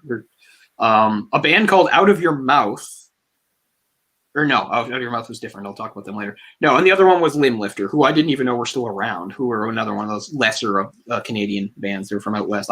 It was 2004, and I thought they had broken up ages ago. So yeah, so Limb Lifter, who were dressed as ghosts. Oftemir, I can't remember how they were dressed, but she was wearing like a Girl Guides like brownie uniform. It really did weird things, like seeing like a 30-year-old woman dressed like that. I was like, this is really erotic and probably wrong. Yeah, and then Matthew Good, before Matthew Good aged horribly and can't do anything anymore. Man, he's a guy that he has not aged well at all. But back then he was still in his prime. So yeah, that was a Halloween night show in 2004, seeing them. But the Somersault. So Somersault was weird because yeah, Our Lady Peace and Smashing Pumpkins, but then you had Finger 11 before they were big. They had a very short set. Eve 6. Who else we have in there? Man, there's at least 3 or 4 others, and I don't know why I'm blanking on them. The big miss was there was this band from England called the Catherine Wheel that I'd never heard of, ever. The only reason they were there was because Our Lady Peace's guitarist, Mike Turner, who would leave the band a couple years later and get replaced. But Mike Turner was a big fan of the Catherine Wheel, and that's why they were there. And it was funny because the Halifax crowd was so indifferent to them. And at the end, like, they picked up on it. And like before they left, they said, "Goodbye, Halifax. We will never see you ever again." And we were like, woo! Yeah, I remember. Oh, and of course, yeah, one of the bands there. Okay, A Perfect Circle. Perfect Circle was one of the bands. I didn't like how, what's his name, acted. I thought he was kind of a prick. The singer. Yeah. He has an odd name. Yeah. I mean, they played great. They gave a good performance, but I just didn't, like, he said some pretty snarky things. I can't really remember them now. I thought he came across kind of as a dick. But anyway, there were at least 2 or 3 other bands, but that's really what sticks out. And still some great moments. Maynard. Maynard. That's right, Maynard. Maynard James Keenan. Their set was really violent. The crowd was nuts during that. Like, that was when I got injured and left for a while. Like, I think I told you I had bruised ribs. That was from them. And they're not super heavy. I mean, I guess I have a couple songs that are heavier. Well, they were heavier than anything else that was on the card. Yeah. So I guess that's, why the crowd leaned into it. I mean, Finger 11 were probably that heavy, but they weren't as well known at the time. Mm-hmm. They only had like a 6-song set. So when you saw Smashing Pumpkins, that would have been what, 2000? Yeah, it was the summer of 2000. It was right before their first breakup when Billy Corgan was all like, "Oh, we can't compete with the Britney Spears and all this garbage. Like, we're just gonna quit. We're gonna quit." And then, of course, he came back like 3 other times after that. But this is just before a period of inactivity followed by the very short Zwan period, and then the first thing. So this was, for all we knew, this was really the end of them. And it was kind of interesting that their last ever show in Canada would be here in Halifax. And I mean, it was really good because, like, towards the end, like, they played song. They had a really long set too, and they played song after song by Machina that most of us didn't know. But then finally, like, he took out an acoustic guitar. I was like, maybe this is 1979. Yeah. And he started playing something that I didn't recognize at all. It was very pretty, but I was like, oh, I don't know what this song is. But it actually turned out to be an extended intro for 1979. So, and that is still one of the greatest moments of my life, was hearing them play 1979. At this point, I was separated from my sister because I hadn't made it all the way back to her. So I was just surrounded by strangers, just sort of bouncing around. But it's one of those great moments where, you connect with the people around you. Right. It was a really beautiful moment. Yeah, can't believe that was 20 years ago. Yeah, I remember he started. Oh, yeah, you remember. Zwan, was that just Billy Corgan? Well, I mean, none of the other. Yeah, it was just Billy Corgan. No other Smashing Pumpkins. It was him and whoever else. I have their only album. They have one album, and I own it. I don't know. Not that great, is it? No. It has like 2 decent songs, and then I mean, Billy Corgan's a really talented guy. He sounds like he's really hard to work with, though. Oh, he is. He's one of those super perfectionists. Like, for instance, like when you listen to those Smashing Pumpkin records, Jimmy Iha, who was there, and and Darcy and stuff. Like they have barely any presence on the albums. He plays their parts. That's only Jimmy Chamberlain and other drummers that play. Only the drummers have heavy presences on the album. As far as guitar and bass goes, that's almost all Billy Corgan. There's very little of them actually playing their parts for the album. Even though, so it's because he doesn't trust them. He doesn't think they're good enough for the recording. I mean, he can't multiply himself. But I mean, I guess if he had his way, he'd clone himself, and the Smashing Pumpkins would just be like 5 of him on stage. It may not be a bad thing. Ooh, let's do Heroin again. Yeah. So in the late, you know what I'm going to say, in the late 90s, they had not an official member of the band, but they had a touring keyboardist. And he died of a heroin overdose. And he is the guy who the song Angel by Sarah McLachlan is about. Because I guess he toured with her too, even though she's a pianist. I guess he did some backup keys. He was a touring, he used to shoot up with Jimmy Chamberlain, but Jimmy Chamberlain eventually got clean. That's why he got kicked out of the band in the first place. You either get clean or you die, man. That's the only options, I mean, when you're talking about stuff with heroin, yeah. It seems like heroin, people that overdose on heroin, they're like trying to get clean. Like this was like with Philip Seymour Hoffman, another heroin death that we mentioned earlier. Like he had been clean for a little while and he started using again, but he went back to like the amount that he was using before. And then you've built up a tolerance to that you don't have anymore. So yeah, you can't just do that, right? Yeah. It's like there was this documentary on Netflix called The Pharmacist, and it's about this guy who his son gets murdered trying to buy drugs of some sort. And he tries to solve the crime, whatever. Anyway, he comes across this one doctor that's just prescribing Oxycontin like crazy, to anybody that walks in the door, and one of the guys that works at this place, he's like a nurse practitioner or something.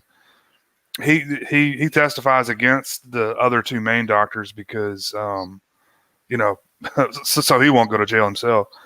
And he says, I was using, I think it was like Dilaudid or something that he was shooting up.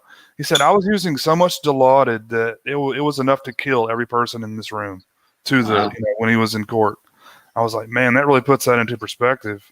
Like how much these people, like a tolerance does, Yeah. And I guess that's why they eventually die, a lot of them, because they can keep taking more and more. And they're like, okay, let's up it. And eventually, eventually your body can't handle it anymore. I mean, that's how Sid Vicious died, I think.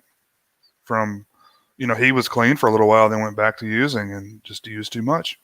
Yeah. Killed his girlfriend first, right? Allegedly. Yeah. No one's entirely sure what happened, but yeah. Sid and Nancy. But yeah, I mean, if there's any takeaway from tonight and this movie, it's that heroin is a very bad, evil drug that has ruined people and killed so many people, good people, and not just talented, famous people, but I mean, lots of, it's really sad. Running theme in this episode, man. That's crazy. Yeah. Every time we bring up overdose on heroin. But we can swing around to the ending of the movie. We can finally come back. Jay and I haven't been on camera a long time, so we're happy to talk. So I hope you guys don't mind. So we had a really long digression there about music and stuff. for future episodes will be tighter, but we're doing what we can to get back. But so we'll swing right at the end, which of course is that he gets to the point where the series is now tied. It's 3-3. It's all down to one game, and of course he says, "Make it 120,000, 120,000." That the Mets are going to win this, blah blah. Or I mean that the Dodgers are going to win this, blah blah blah. Strawberry's going to. No, this is something kind of funny, yeah, because he said so when he's in the bar now, the interesting bar with the cage dancers and stuff, where he's talking to the bookie guy who he'd already talked to earlier. Like you said, he showed up at the christening or confirmation or whatever it was. At this point, the guy is fed up with him and says, like, I won't even tell them that. Like, you want to make that bet, you tell them. But earlier, before that, he says, I was at the game. I was face-to-face with Strawberry. Now, you might remember is that he wasn't at the game. He saw the game on TV, of course. He was in another bar watching it when it happened. But the other detail that you might escape is that the game was in L.A.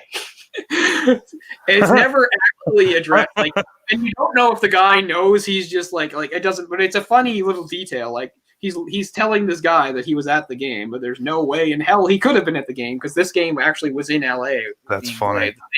It. And he just says, Strawberry struck out at the end on purpose because they want to stretch this thing. That's nothing. Earlier he says, you have the two markets, the biggest markets, New York and LA. Of course, the series is going to be 7 games. It's all about, it's all about profit and squeezing ratings out of it and all this sort of stuff, which, does come up a lot, especially you hear it a lot in hockey circles because, no Canadian team has won the Stanley Cup since 1993. And there are certain people that say it's because like there's some rigged shit going on because it's just like it's not really because they'll say like it's not to the NHL's benefit really to have a Canadian team in the final, and they'll be like an all Canadian final which last happened in 1989, Calgary and Montreal. They'd be like that would be death. Like the NHL, the league doesn't want that to happen. So like I don't believe conspiracy bullshit. But. Because they would make more money if American teams were in it. Yeah, because of bigger markets, Like, I mean, unless Toronto is the only really big market in Canada. I mean, Montreal is sort of a unique thing because it has a crazy fan base and stuff like that, where it is like they have the biggest of all the buildings. And of course, they're all the buildings. Like Montreal has over 20,000 people go to the Bell Center. Like it has a bigger capacity than any other rink in the NHL, and they fill it every night. But the difference is, Montreal does not have the all-encompassing fan base that Toronto does. Toronto fans are all over the place. That's why they're called Leafs Nation, and people hate them and stuff. But it is true. Like people always, and that said, one of the frustrating things about being a Leaf fan, besides all the losing, is that people just associate them with the city of Toronto. Like I don't give a shit about Toronto as a city. I don't care. I don't. There's no team remotely close to me. Toronto's been my team since I was a kid, and it has nothing to do with the city. But anyway, yeah. So people always say like it. And it is true too. Like if you were talking about any sport, like the two biggest markets would be LA and New York. Like that is kind of a dream final. Now it's not the World Series, but it's still the pennant. So yeah. So there have been Canadian teams in the final in the last not too long, but they've all lost. Let's see, Vancouver was in the final in 2011, Calgary in 2004, Edmonton in 2006. I think that's it, but yeah, they all made the final, but none of them won. But yeah, an all Canadian. But I mean, if you go back to, of course, the original 6 through the 80s, Canadian teams won all the time. The only real interruption to that back then was when the New York Islanders won 4 straight cups from 1980 to 83. And that was really probably the longest span in that time of a Canadian team not winning the cup. So yeah, so you always hear that kind of stuff going to the playoffs. Like if some Canadian team loses in the playoffs, somebody be like, it's all rigged. It's a much more profitable thing. Have Boston play Dallas or that kind of thing. I don't really believe it, but there's some truth at least behind the numbers. But anyway, so that's what he's saying during that. But yeah, I like that he lies about not just about being there at the game, but there's no way he could have been at the game because it was actually in LA. He's just like, yeah, Strawberry struck out on purpose. He's saving it for the big one. Yeah, Strawberry. And of course, there's a part, like I said earlier in the movie, when he's listening to one of the other games, and it's the other one where Strawberry seems to be up to bat at the end of games 5 and 6. So when he's listening to game 5, that's when he gets really mad and shoots the radio in his car and drives off. Like he is screaming about rat fuck and stuff. He also has to, of course, call Strawberry a racial slur, right? I figured that was important for the character. It's just like, yes, right. Of course he's going to go there. Of course, yeah. You know, it's like we have all this other hateful stuff about him. We have to put a race thing in there too, which I guess makes sense. They want to hit all the bases because he's a really terrible guy. It's making him more deplorable. Right. We've already seen him do so much. So, okay, well, now we'll skip to the ending. So he's talked to the young nun. She said her piece about she forgives the guys. He makes his argument, which I think is actually quite valid. She doesn't argue with him. She just leaves. Then he has this little emotional breakdown in the church, sees Jesus and rages at him. And then maybe that's there where he has this epiphany that, like, to do the right thing, it's not to kill these guys. He's also at this point probably knows that, like, there's no way the bet's going to work and they are going to kill him. I mean, he laughs at the guy in the bar, but, you know, that's at first it's for show, but then it's just because he's kind of losing his mind, right? You know, he's like, it's serious, he'll kill you. And he just laughs. He's like, yeah, laugh it up. And, you know, like, the laughter has gone from being for effect to something he can't even control. Like, he's just become, like, manic. So he's just laughing. He's like, yeah, I know I'm going to die. You know, so anyway, I don't remember how exactly he tracks them down. Like, what information does he get that leads him to them? I guess maybe just connections on the street or something. That's a good question. I don't remember. Because the whole point is she knows them, but she won't tell. She won't give them up. But anyway, some connection on the street. And I think in between this is when he has his last thing with the heroin lady, where she has her little speech. And I guess it's supposed to be an important thing because it's kind of like she knows he's going off to his death, even though they never have any conversations with it. At least that's what I've read when the actress talked about it herself. So she knows and she sends him off. It's like giving him one last like thing to feel good about, I guess, before his life is over. I don't know. That's her understanding of the scene. That's the way she says it. There's no reason for the audience to know that because at no point does he ever talk to her about his situation or anything, right? It's just they're there for drugs and that's exactly what they do. There's no conversation about anything else. But she says something like it, like she knows he's doomed or something, and she sends him off. But anyway, so he does, if somebody can remember, or I missed or forgot exactly how he tracks them down, but he finds them and they're drug users too, of course, and I think there's some other people in there, and he gets rid of them. So he like holds them at gunpoint and handcuffs them. And the final game, Game 7, is being played on the radio, and he smokes crack with them because they're smoking crack. He smokes crack with them. Look, wait, real quick. He, remember when he was hallucinating and seeing the Jesus like walking around? Yeah. And it wasn't Jesus. It was an older black lady. Oh, thank you. Yes. Thank you. Yes. I had to look it up. Right. So at one point, towards the end, he's like he's gone from like screaming like you rat fuck to like breaking down, and now he's like he's gonna kiss the feet, and he's at the feet of an older black woman. Thank you. So the black woman is the wife of a man that owns a pawn shop, and the pawn shop, the kid, you know, they sold it to the pawn shop. She said she recognized it right off, so she stole it from the shop to bring it back.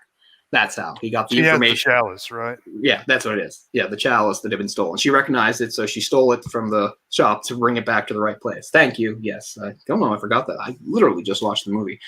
But yes, thank you. So that's how he gets the information. He finds out from her, I guess, or from her husband, who sold the chalice, and that's how he tracks them down. Probably again some contacts on the street or something. He's been around. So then he smokes crack with them while they listen to the Met. Well, he smokes crack with them. He doesn't actually say what he's there for or anything. They don't know what's going on. And they listen to the Mets complete the comeback and eliminate the Dodgers. So now he's officially fucked. He's been fucked all along, but now it's completely official. And we don't know when he made his decision, if he made it in the church or if he's still making it now. But he marches them out of there at gunpoint. Lots of people see, but, you know, it's New York. Nobody does anything. Right. He puts them in the car, and now finally he does start talking to them about what they did. You know, he says, you know, you ruined that girl. You know, you're scum. You know, you're the worst people in the world and all this. And then he said, you know, did it feel good to like do all that to her when she knew she couldn't do anything? And he points the gun in his face, like, how does this feel? You know, you can't. And that's the shot. That's the shot that I used on Twitter, and that's what's on the cover of the case that you showed. That's when he's pointing the gun at them in the car, and he's like, how's this feel? You can't do anything about it. How do you feel? And it all leans like, yeah, he's going to take them to some secluded place and murder them. Mm-hmm. But that's not what happens. He takes them to the bus station, and he gives them the money that he got from the drug dealer, the Hispanic guy. He gave him the $30,000. He gives them that money and forces on the bus. I don't think they know what's in it. They don't look. So they get on the bus not knowing. So it ends with, instead of killing them, he doesn't arrest them either. So you have two vicious juvenile rapists that are kind of rewarded for what they did, aren't they? Because they're street youth. They don't have money. $30,000 is more money than they've ever seen. And even though they have to leave New York and probably have to leave friends and family, it's almost like a paid vacation. They get on the bus, get out to some other city. They got 30 grand. They could put themselves up in a great hotel, screw around. And I mean, if they really were serious about starting new lives, they probably could start new lives. They could find an apartment that they could afford rent for, set themselves up for jobs. Now, are they the type that would do that? I don't know. Maybe they'll just get killed. Maybe they'll lose the money. But at the end of the day, you wonder what is going through his mind about redemption. He's trying to do the right thing, but when you think about how awful their crime was, is it really like how? The way I interpreted it is he was trying to honor the nuns' wishes, right? Maybe? Trying to honor the nuns' wishes, and he's trying to, even though they've done something horrible, like give them a second chance too. Like, you've done something horrible, but you could do something right from here. But he doesn't really say that. It's right. It's part of the problem. He gives them the thing. I don't think they see what money's in it, and just tells them to get on the bus. When they get on the bus, they're going to look and see if there's 30 grand, and maybe that'd be enough of an epiphany for them to. But I don't know. So I mean, it's really open ended about what you think they're going to do, and also what you think he accomplished. I mean, I think you're right. It's definitely about, in the end, deciding that he should honor what the nun wanted, and he's thinking, and his argument again was, besides just evading justice, is if they're out free, they could do it to someone else. Maybe he's thinking, if I give them this advantage, this money, they won't want to do crimes and hurt people. I don't know. And of course, we never get to know. So you have to think for yourself. And then he goes, I guess it's supposed to be the meeting place, because remember the bookie, or not the bookie, but the main guy he winds up owing, he has that conversation with. He says, meet me in front of, I think, Madison Square Garden or whatever like that. You bring your money, I'll bring mine. And we don't know if he always means to kill him or if he really thinks he's going to pay him money. I don't know. But of course, the movie ends with him sitting in his car there, a car coming up. Hey, cop, pap, pap. He's shot twice, and we move on. But we don't roll credits right away. We just get to sit there. The same music from the threesome scene comes in, the old 60s song. And once again, New York is New York. And some people sort of look over, but most people don't even pay any attention to the fact that somebody's just been murdered right in front of them on the street in broad daylight. Eventually, the credits do roll. So I like the ending, but sometimes I wonder if it's too open-ended, because I just have a lot of questions about those two kids, and not only what they could do, but also what he thought he was accomplishing. And I guess the ultimate question is, do you think he redeems himself in the end by that act?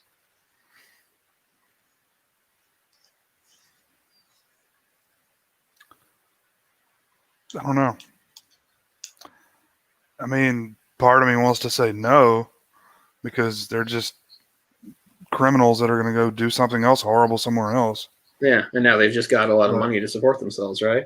And it's not even if they do the right thing, is it enough considering the life he's led and the things he's done? I mean, we've seen all the things he did in just a few days. Imagine what he's done over a goddamn career as a cop. He's been on the force for well over 20 years, probably, if he's about 50 years old.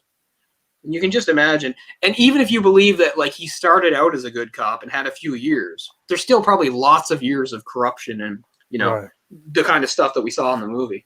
So it's hard to believe that one act can wipe all that out. But on the other hand, as we talked about, like, the concept of forgiveness and stuff, and it's something I like to believe in, I do believe that, like, at least making the attempt at redemption counts for something. Even if you fall short, it still counts for something that in the end you tried. But I don't know.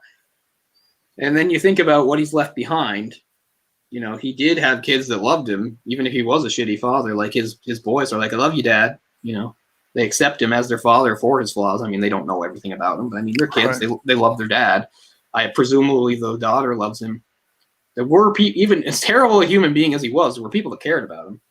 So even though, like, the movie ends like he's dead and no one cares, eventually somebody's going to care. So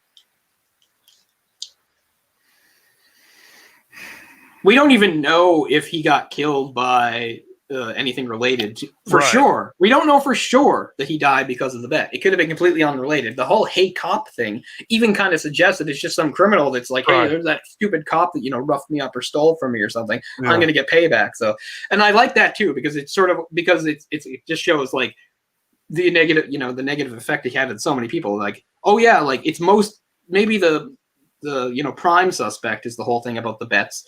But really, it could have been anybody because of the life he's led. He's made a lot of enemies, right? So he had a target on his back. Yeah.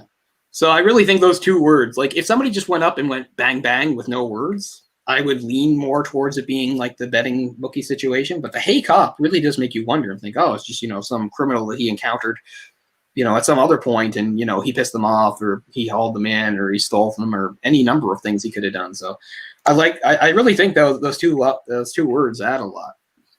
Well, I mean, as far as the bookie goes, I mean, the bookie thought he had the money with him, so yeah, or at least thought he had some money. Like it is true. Like I don't know how much he believes that he's got the money or not, because he does know he's a cop, right? He knows he's not rich or anything, right?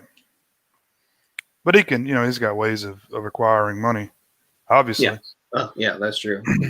Like I said, the way I mean, there's no right or wrong answer, but I do believe that if he had chosen to keep the 30,000 and offer it, I think that would have bought him some time. He said, okay, I don't have it all, but here's 30,000. I think with most people, even, these are criminals that will kill you. I think that does buy you some time because they think, okay, 30 grand, maybe I can get another 30 grand out of this guy. Because honestly, like you see a lot of movies where when people don't pay up and stuff, criminals kill you. And I know that happens even in real life. But in a lot of ways, it's not that smart. Because, okay, you killed the guy, you punished him, but you still don't have your money. And maybe you could say you sent the message that nobody fucks with you. But I mean, It depends upon who knows about it, right? It's the same sort of thing you see in a lot of movies, like how Darth Vader keeps killing his underlings. That doesn't really happen in real life. Even when you have brutal dictators, they don't do that because they know if they do that, they're going to get overthrown. Even when you have terrible brutal dictators in real life, if they have some second in command or people under them and they fuck up, they don't generally take them outside and shoot them. They know because if they do that too many times, they're not going to be the leader any longer. So I think that gets overdone sometimes in a lot of movies and stuff. The whole "you have failed me for the last time" thing, which is a big thing to show how bad and serious the bad guy is.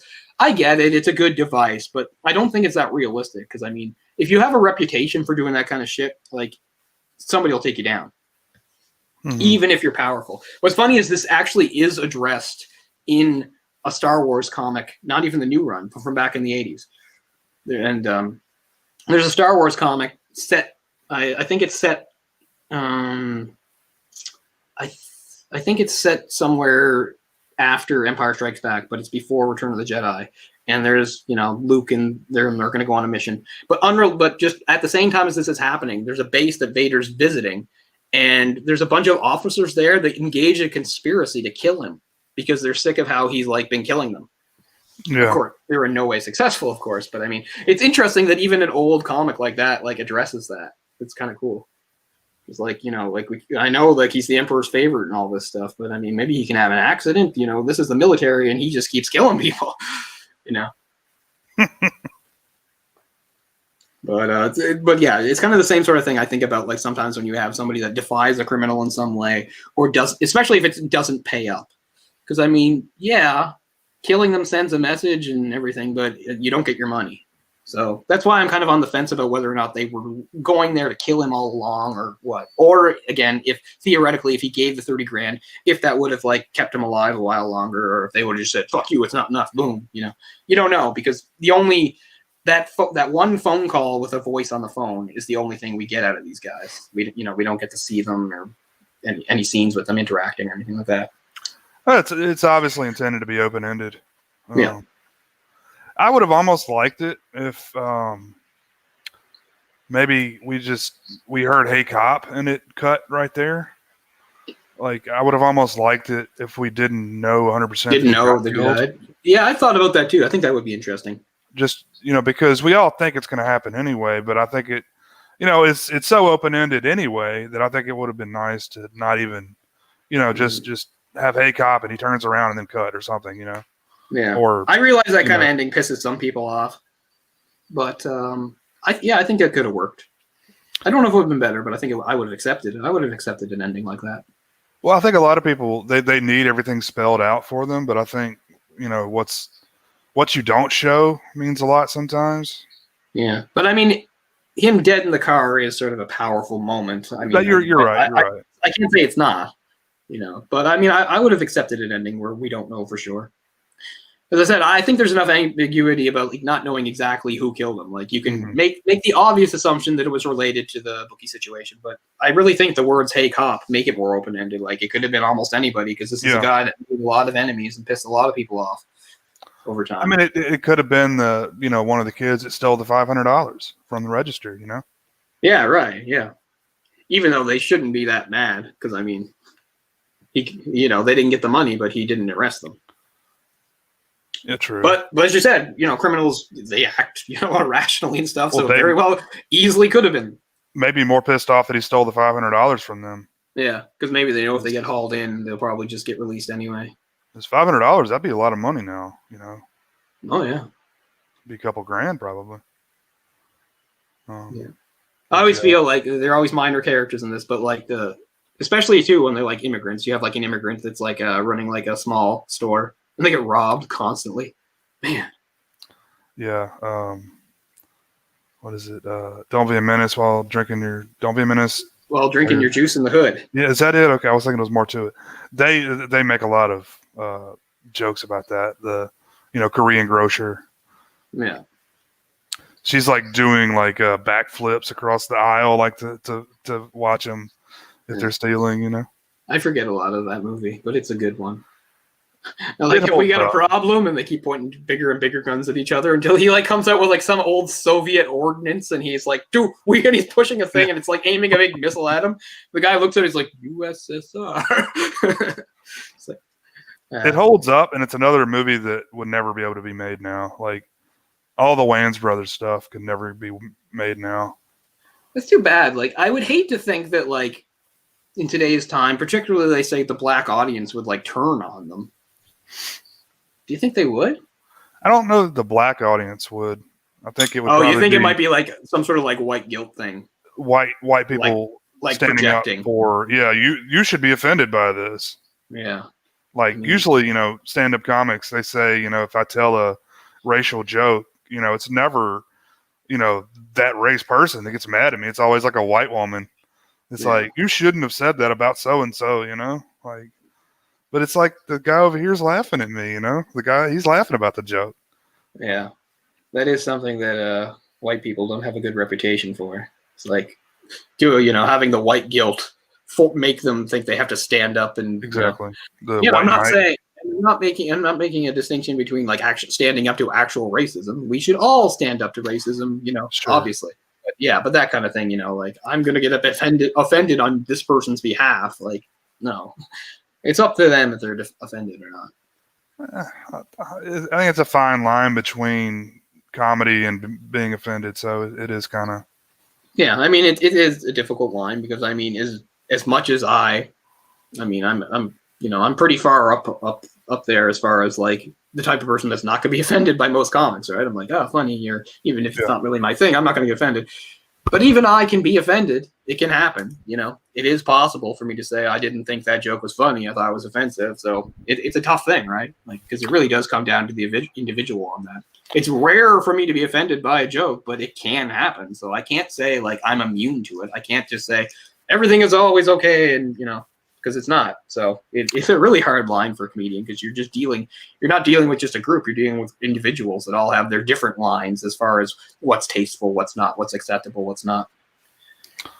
It's kind of like, your good friends you can kind of joke around with and talk shit to, that, I don't know. It's a fine line, or not a fine line. It's a big difference between telling a racially sensitive joke and being a racist,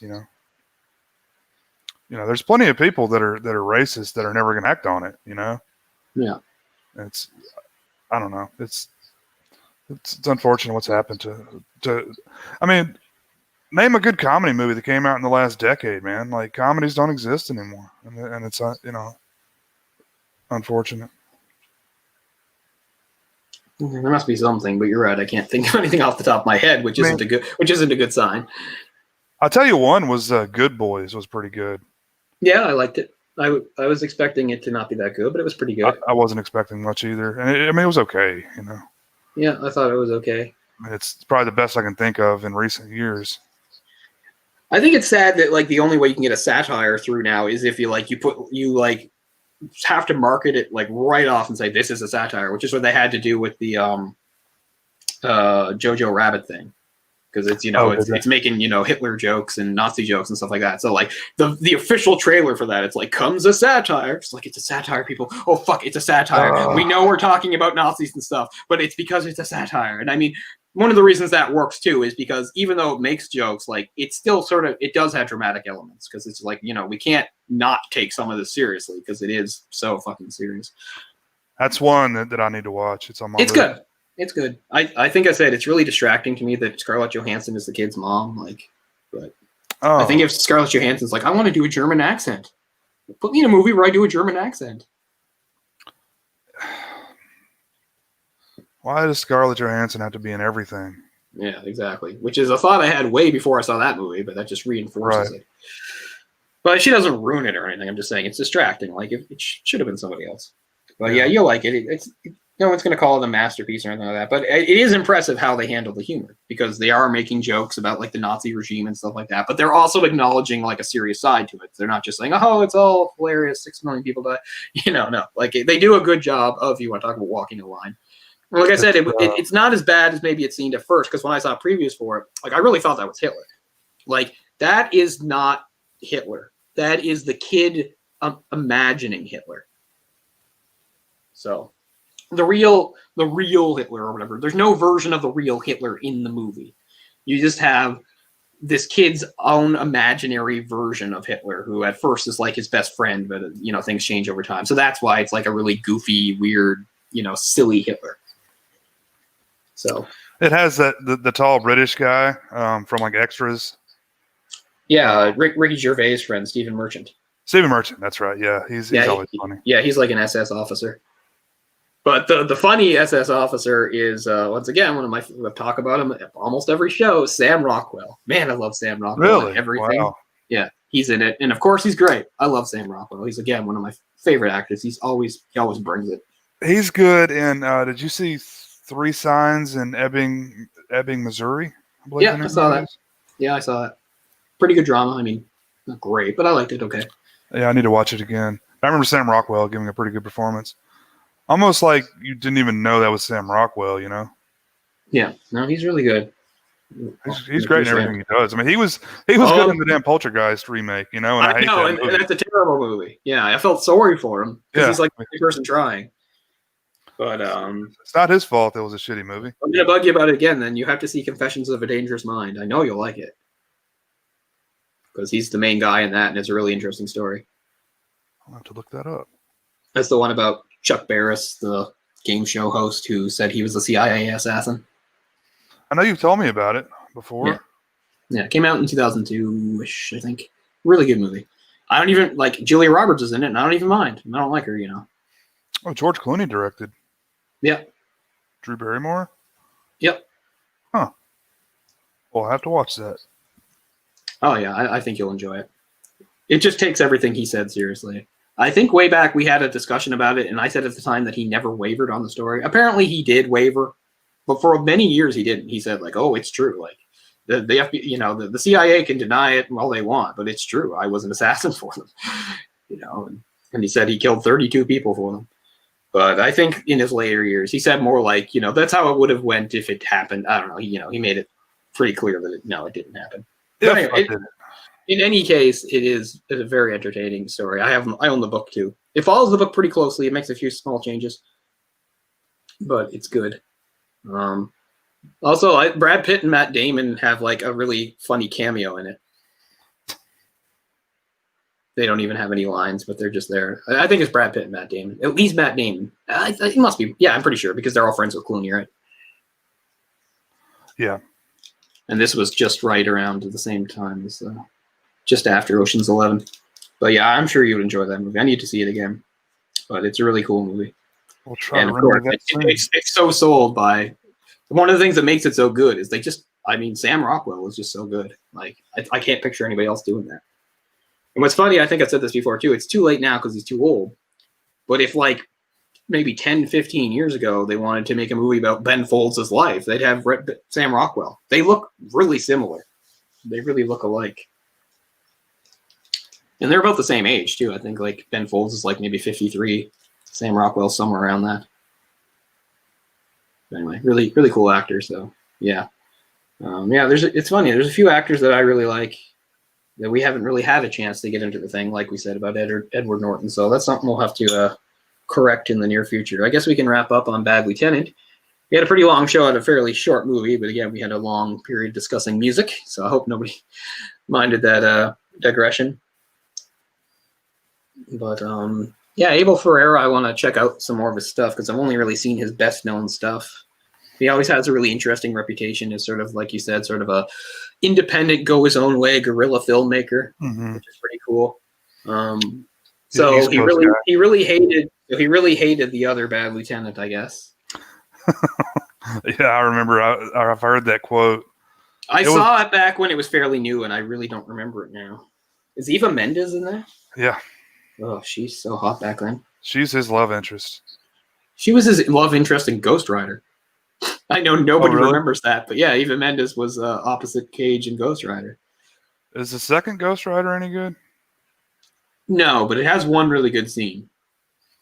I know it's the guys from Crank that did it. It's a pretty bad movie. I would say it's worse than the first one, but it has one really good scene in I think it's like a rock quarry or something. And guys come after him. Anyway, he uses his crazy powers. You know how he can take over vehicles. He takes over a big crane and makes it all flame and it's a good scene, but it's a pretty bad movie. I mean, the first one was not good, and this was worse. I know. It was a lot of buzz around it because everybody was like, "Okay, the first one sucked, but look, we got the guys from Crank, and they're gonna make it good." No, and it definitely feels. I mean, and not all of it is entirely his fault. It feels really cheap for one thing. You feel like you're watching a really cheap movie. That's weird. I'm sure it had a decent budget. I don't know. It doesn't show up on the screen, I can tell you that. See, I never understood why Ghost Rider got movies in the first place. I don't dislike Ghost Rider, but this is a character that ever since he's been around has never had a sustained series. He has a series and it goes for a little while and then it gets canceled. Then, a decade passes and then he has another series and it goes for a little while and gets canceled. Honestly, Moon Knight, my boy, has had more sustained runs than Ghost Rider.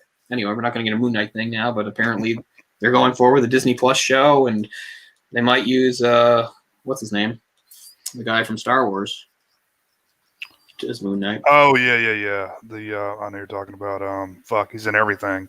Yeah, Oscar Isaac. Oscar Isaac. And, I mean, everybody knows I'm impossible to please when it comes to Moon Knight. Is he what I wanted? No, but, I mean, I can't really say what I wanted.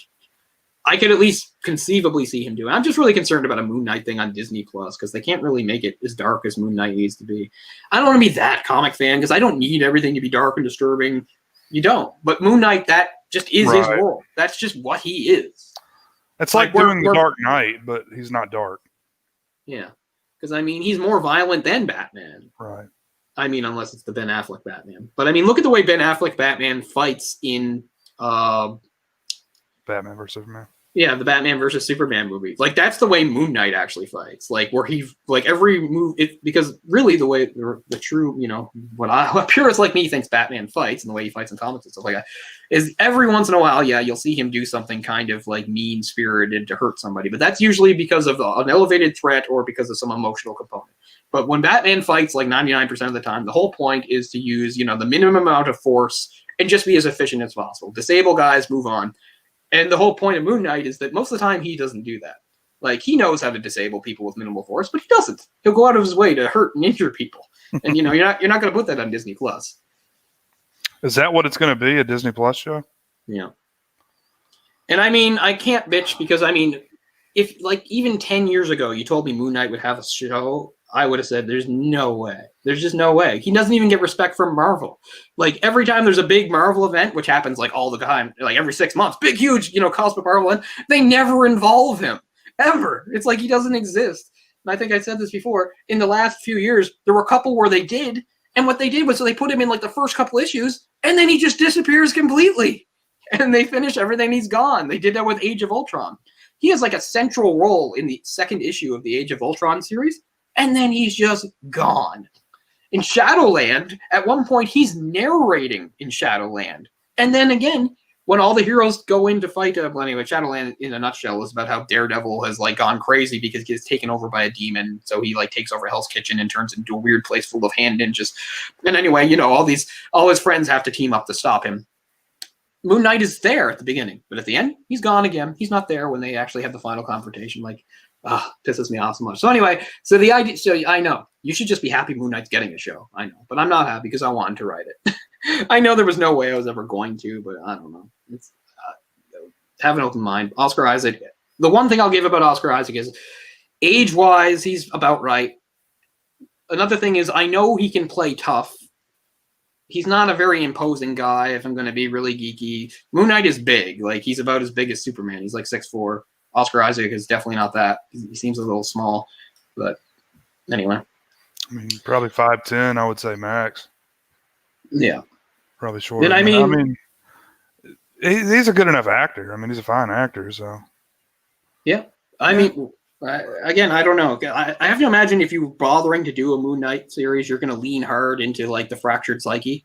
So can Oscar Isaac do that? Can he play somebody that plays basically 4 different characters and, you know, either hallucinates or really does see a vision of an Egyptian god that supposedly resurrected him?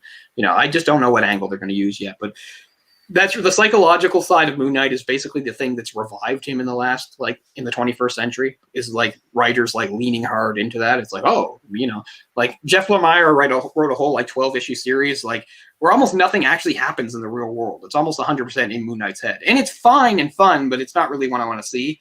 And I could just see them doing something like that again for this. It's like, oh, we have a really like fucked up guy. Let's lean into it. I'm not saying they shouldn't. I'm just saying you wonder how they're going to do it. Because even in comics, writers have approached it in different ways. For instance, Brian Michael Bendis did, again, another 12-issue series back in like 2012 or so. And the way he played it was he ignored Moon Knight's established other personalities. And he did this thing where he would hallucinate other heroes, specifically Wolverine, Spider-Man, and Cap. And he would hallucinate them talking to him. And he would also hallucinate them sort of taking him over and him acting like them when he fought. Like there's a part where he literally goes to a nightclub to gather information. And instead of being dressed as Moon Knight, he's dressed as Spider-Man. And he acts and talks like Spider-Man. It's really weird. And he has a really awkward meeting with Spider-Man about it later. Spider-Man's like, did you beat up a strip club dressed as me? It's like, yeah, kind of. So, I mean, so there's different ways to go with the whole personalities thing. And so we'll see how they go. But it's all right. I didn't mean to take over. We're going to end that with Bad Lieutenant, plus a lot of talk about music, specifically ska, but we'll have other good stuff too. And some actors that we enjoy. So, yeah, we're excited to be back after such a long layoff. You know, sorry about that, but things happen. We had some stuff to deal with, particularly Jay. You know, it's been a rough year and a lot of people. Mm-hmm. And but we're hoping to pick ourselves up and move forward into 2021 because, as we said, you know, there's so many different subjects and movies we want to be able to tackle. So the best way to do that is to get some consistency. So we very much plan on being here next week. If it's not Tuesday, it'll still be someday next week. I'm sure we can make it work and we'll get going. So because it feels good to be back. And again, that's probably why we did a bit of extra curricular blabbing there. But anyway, thanks so much, guys, for watching.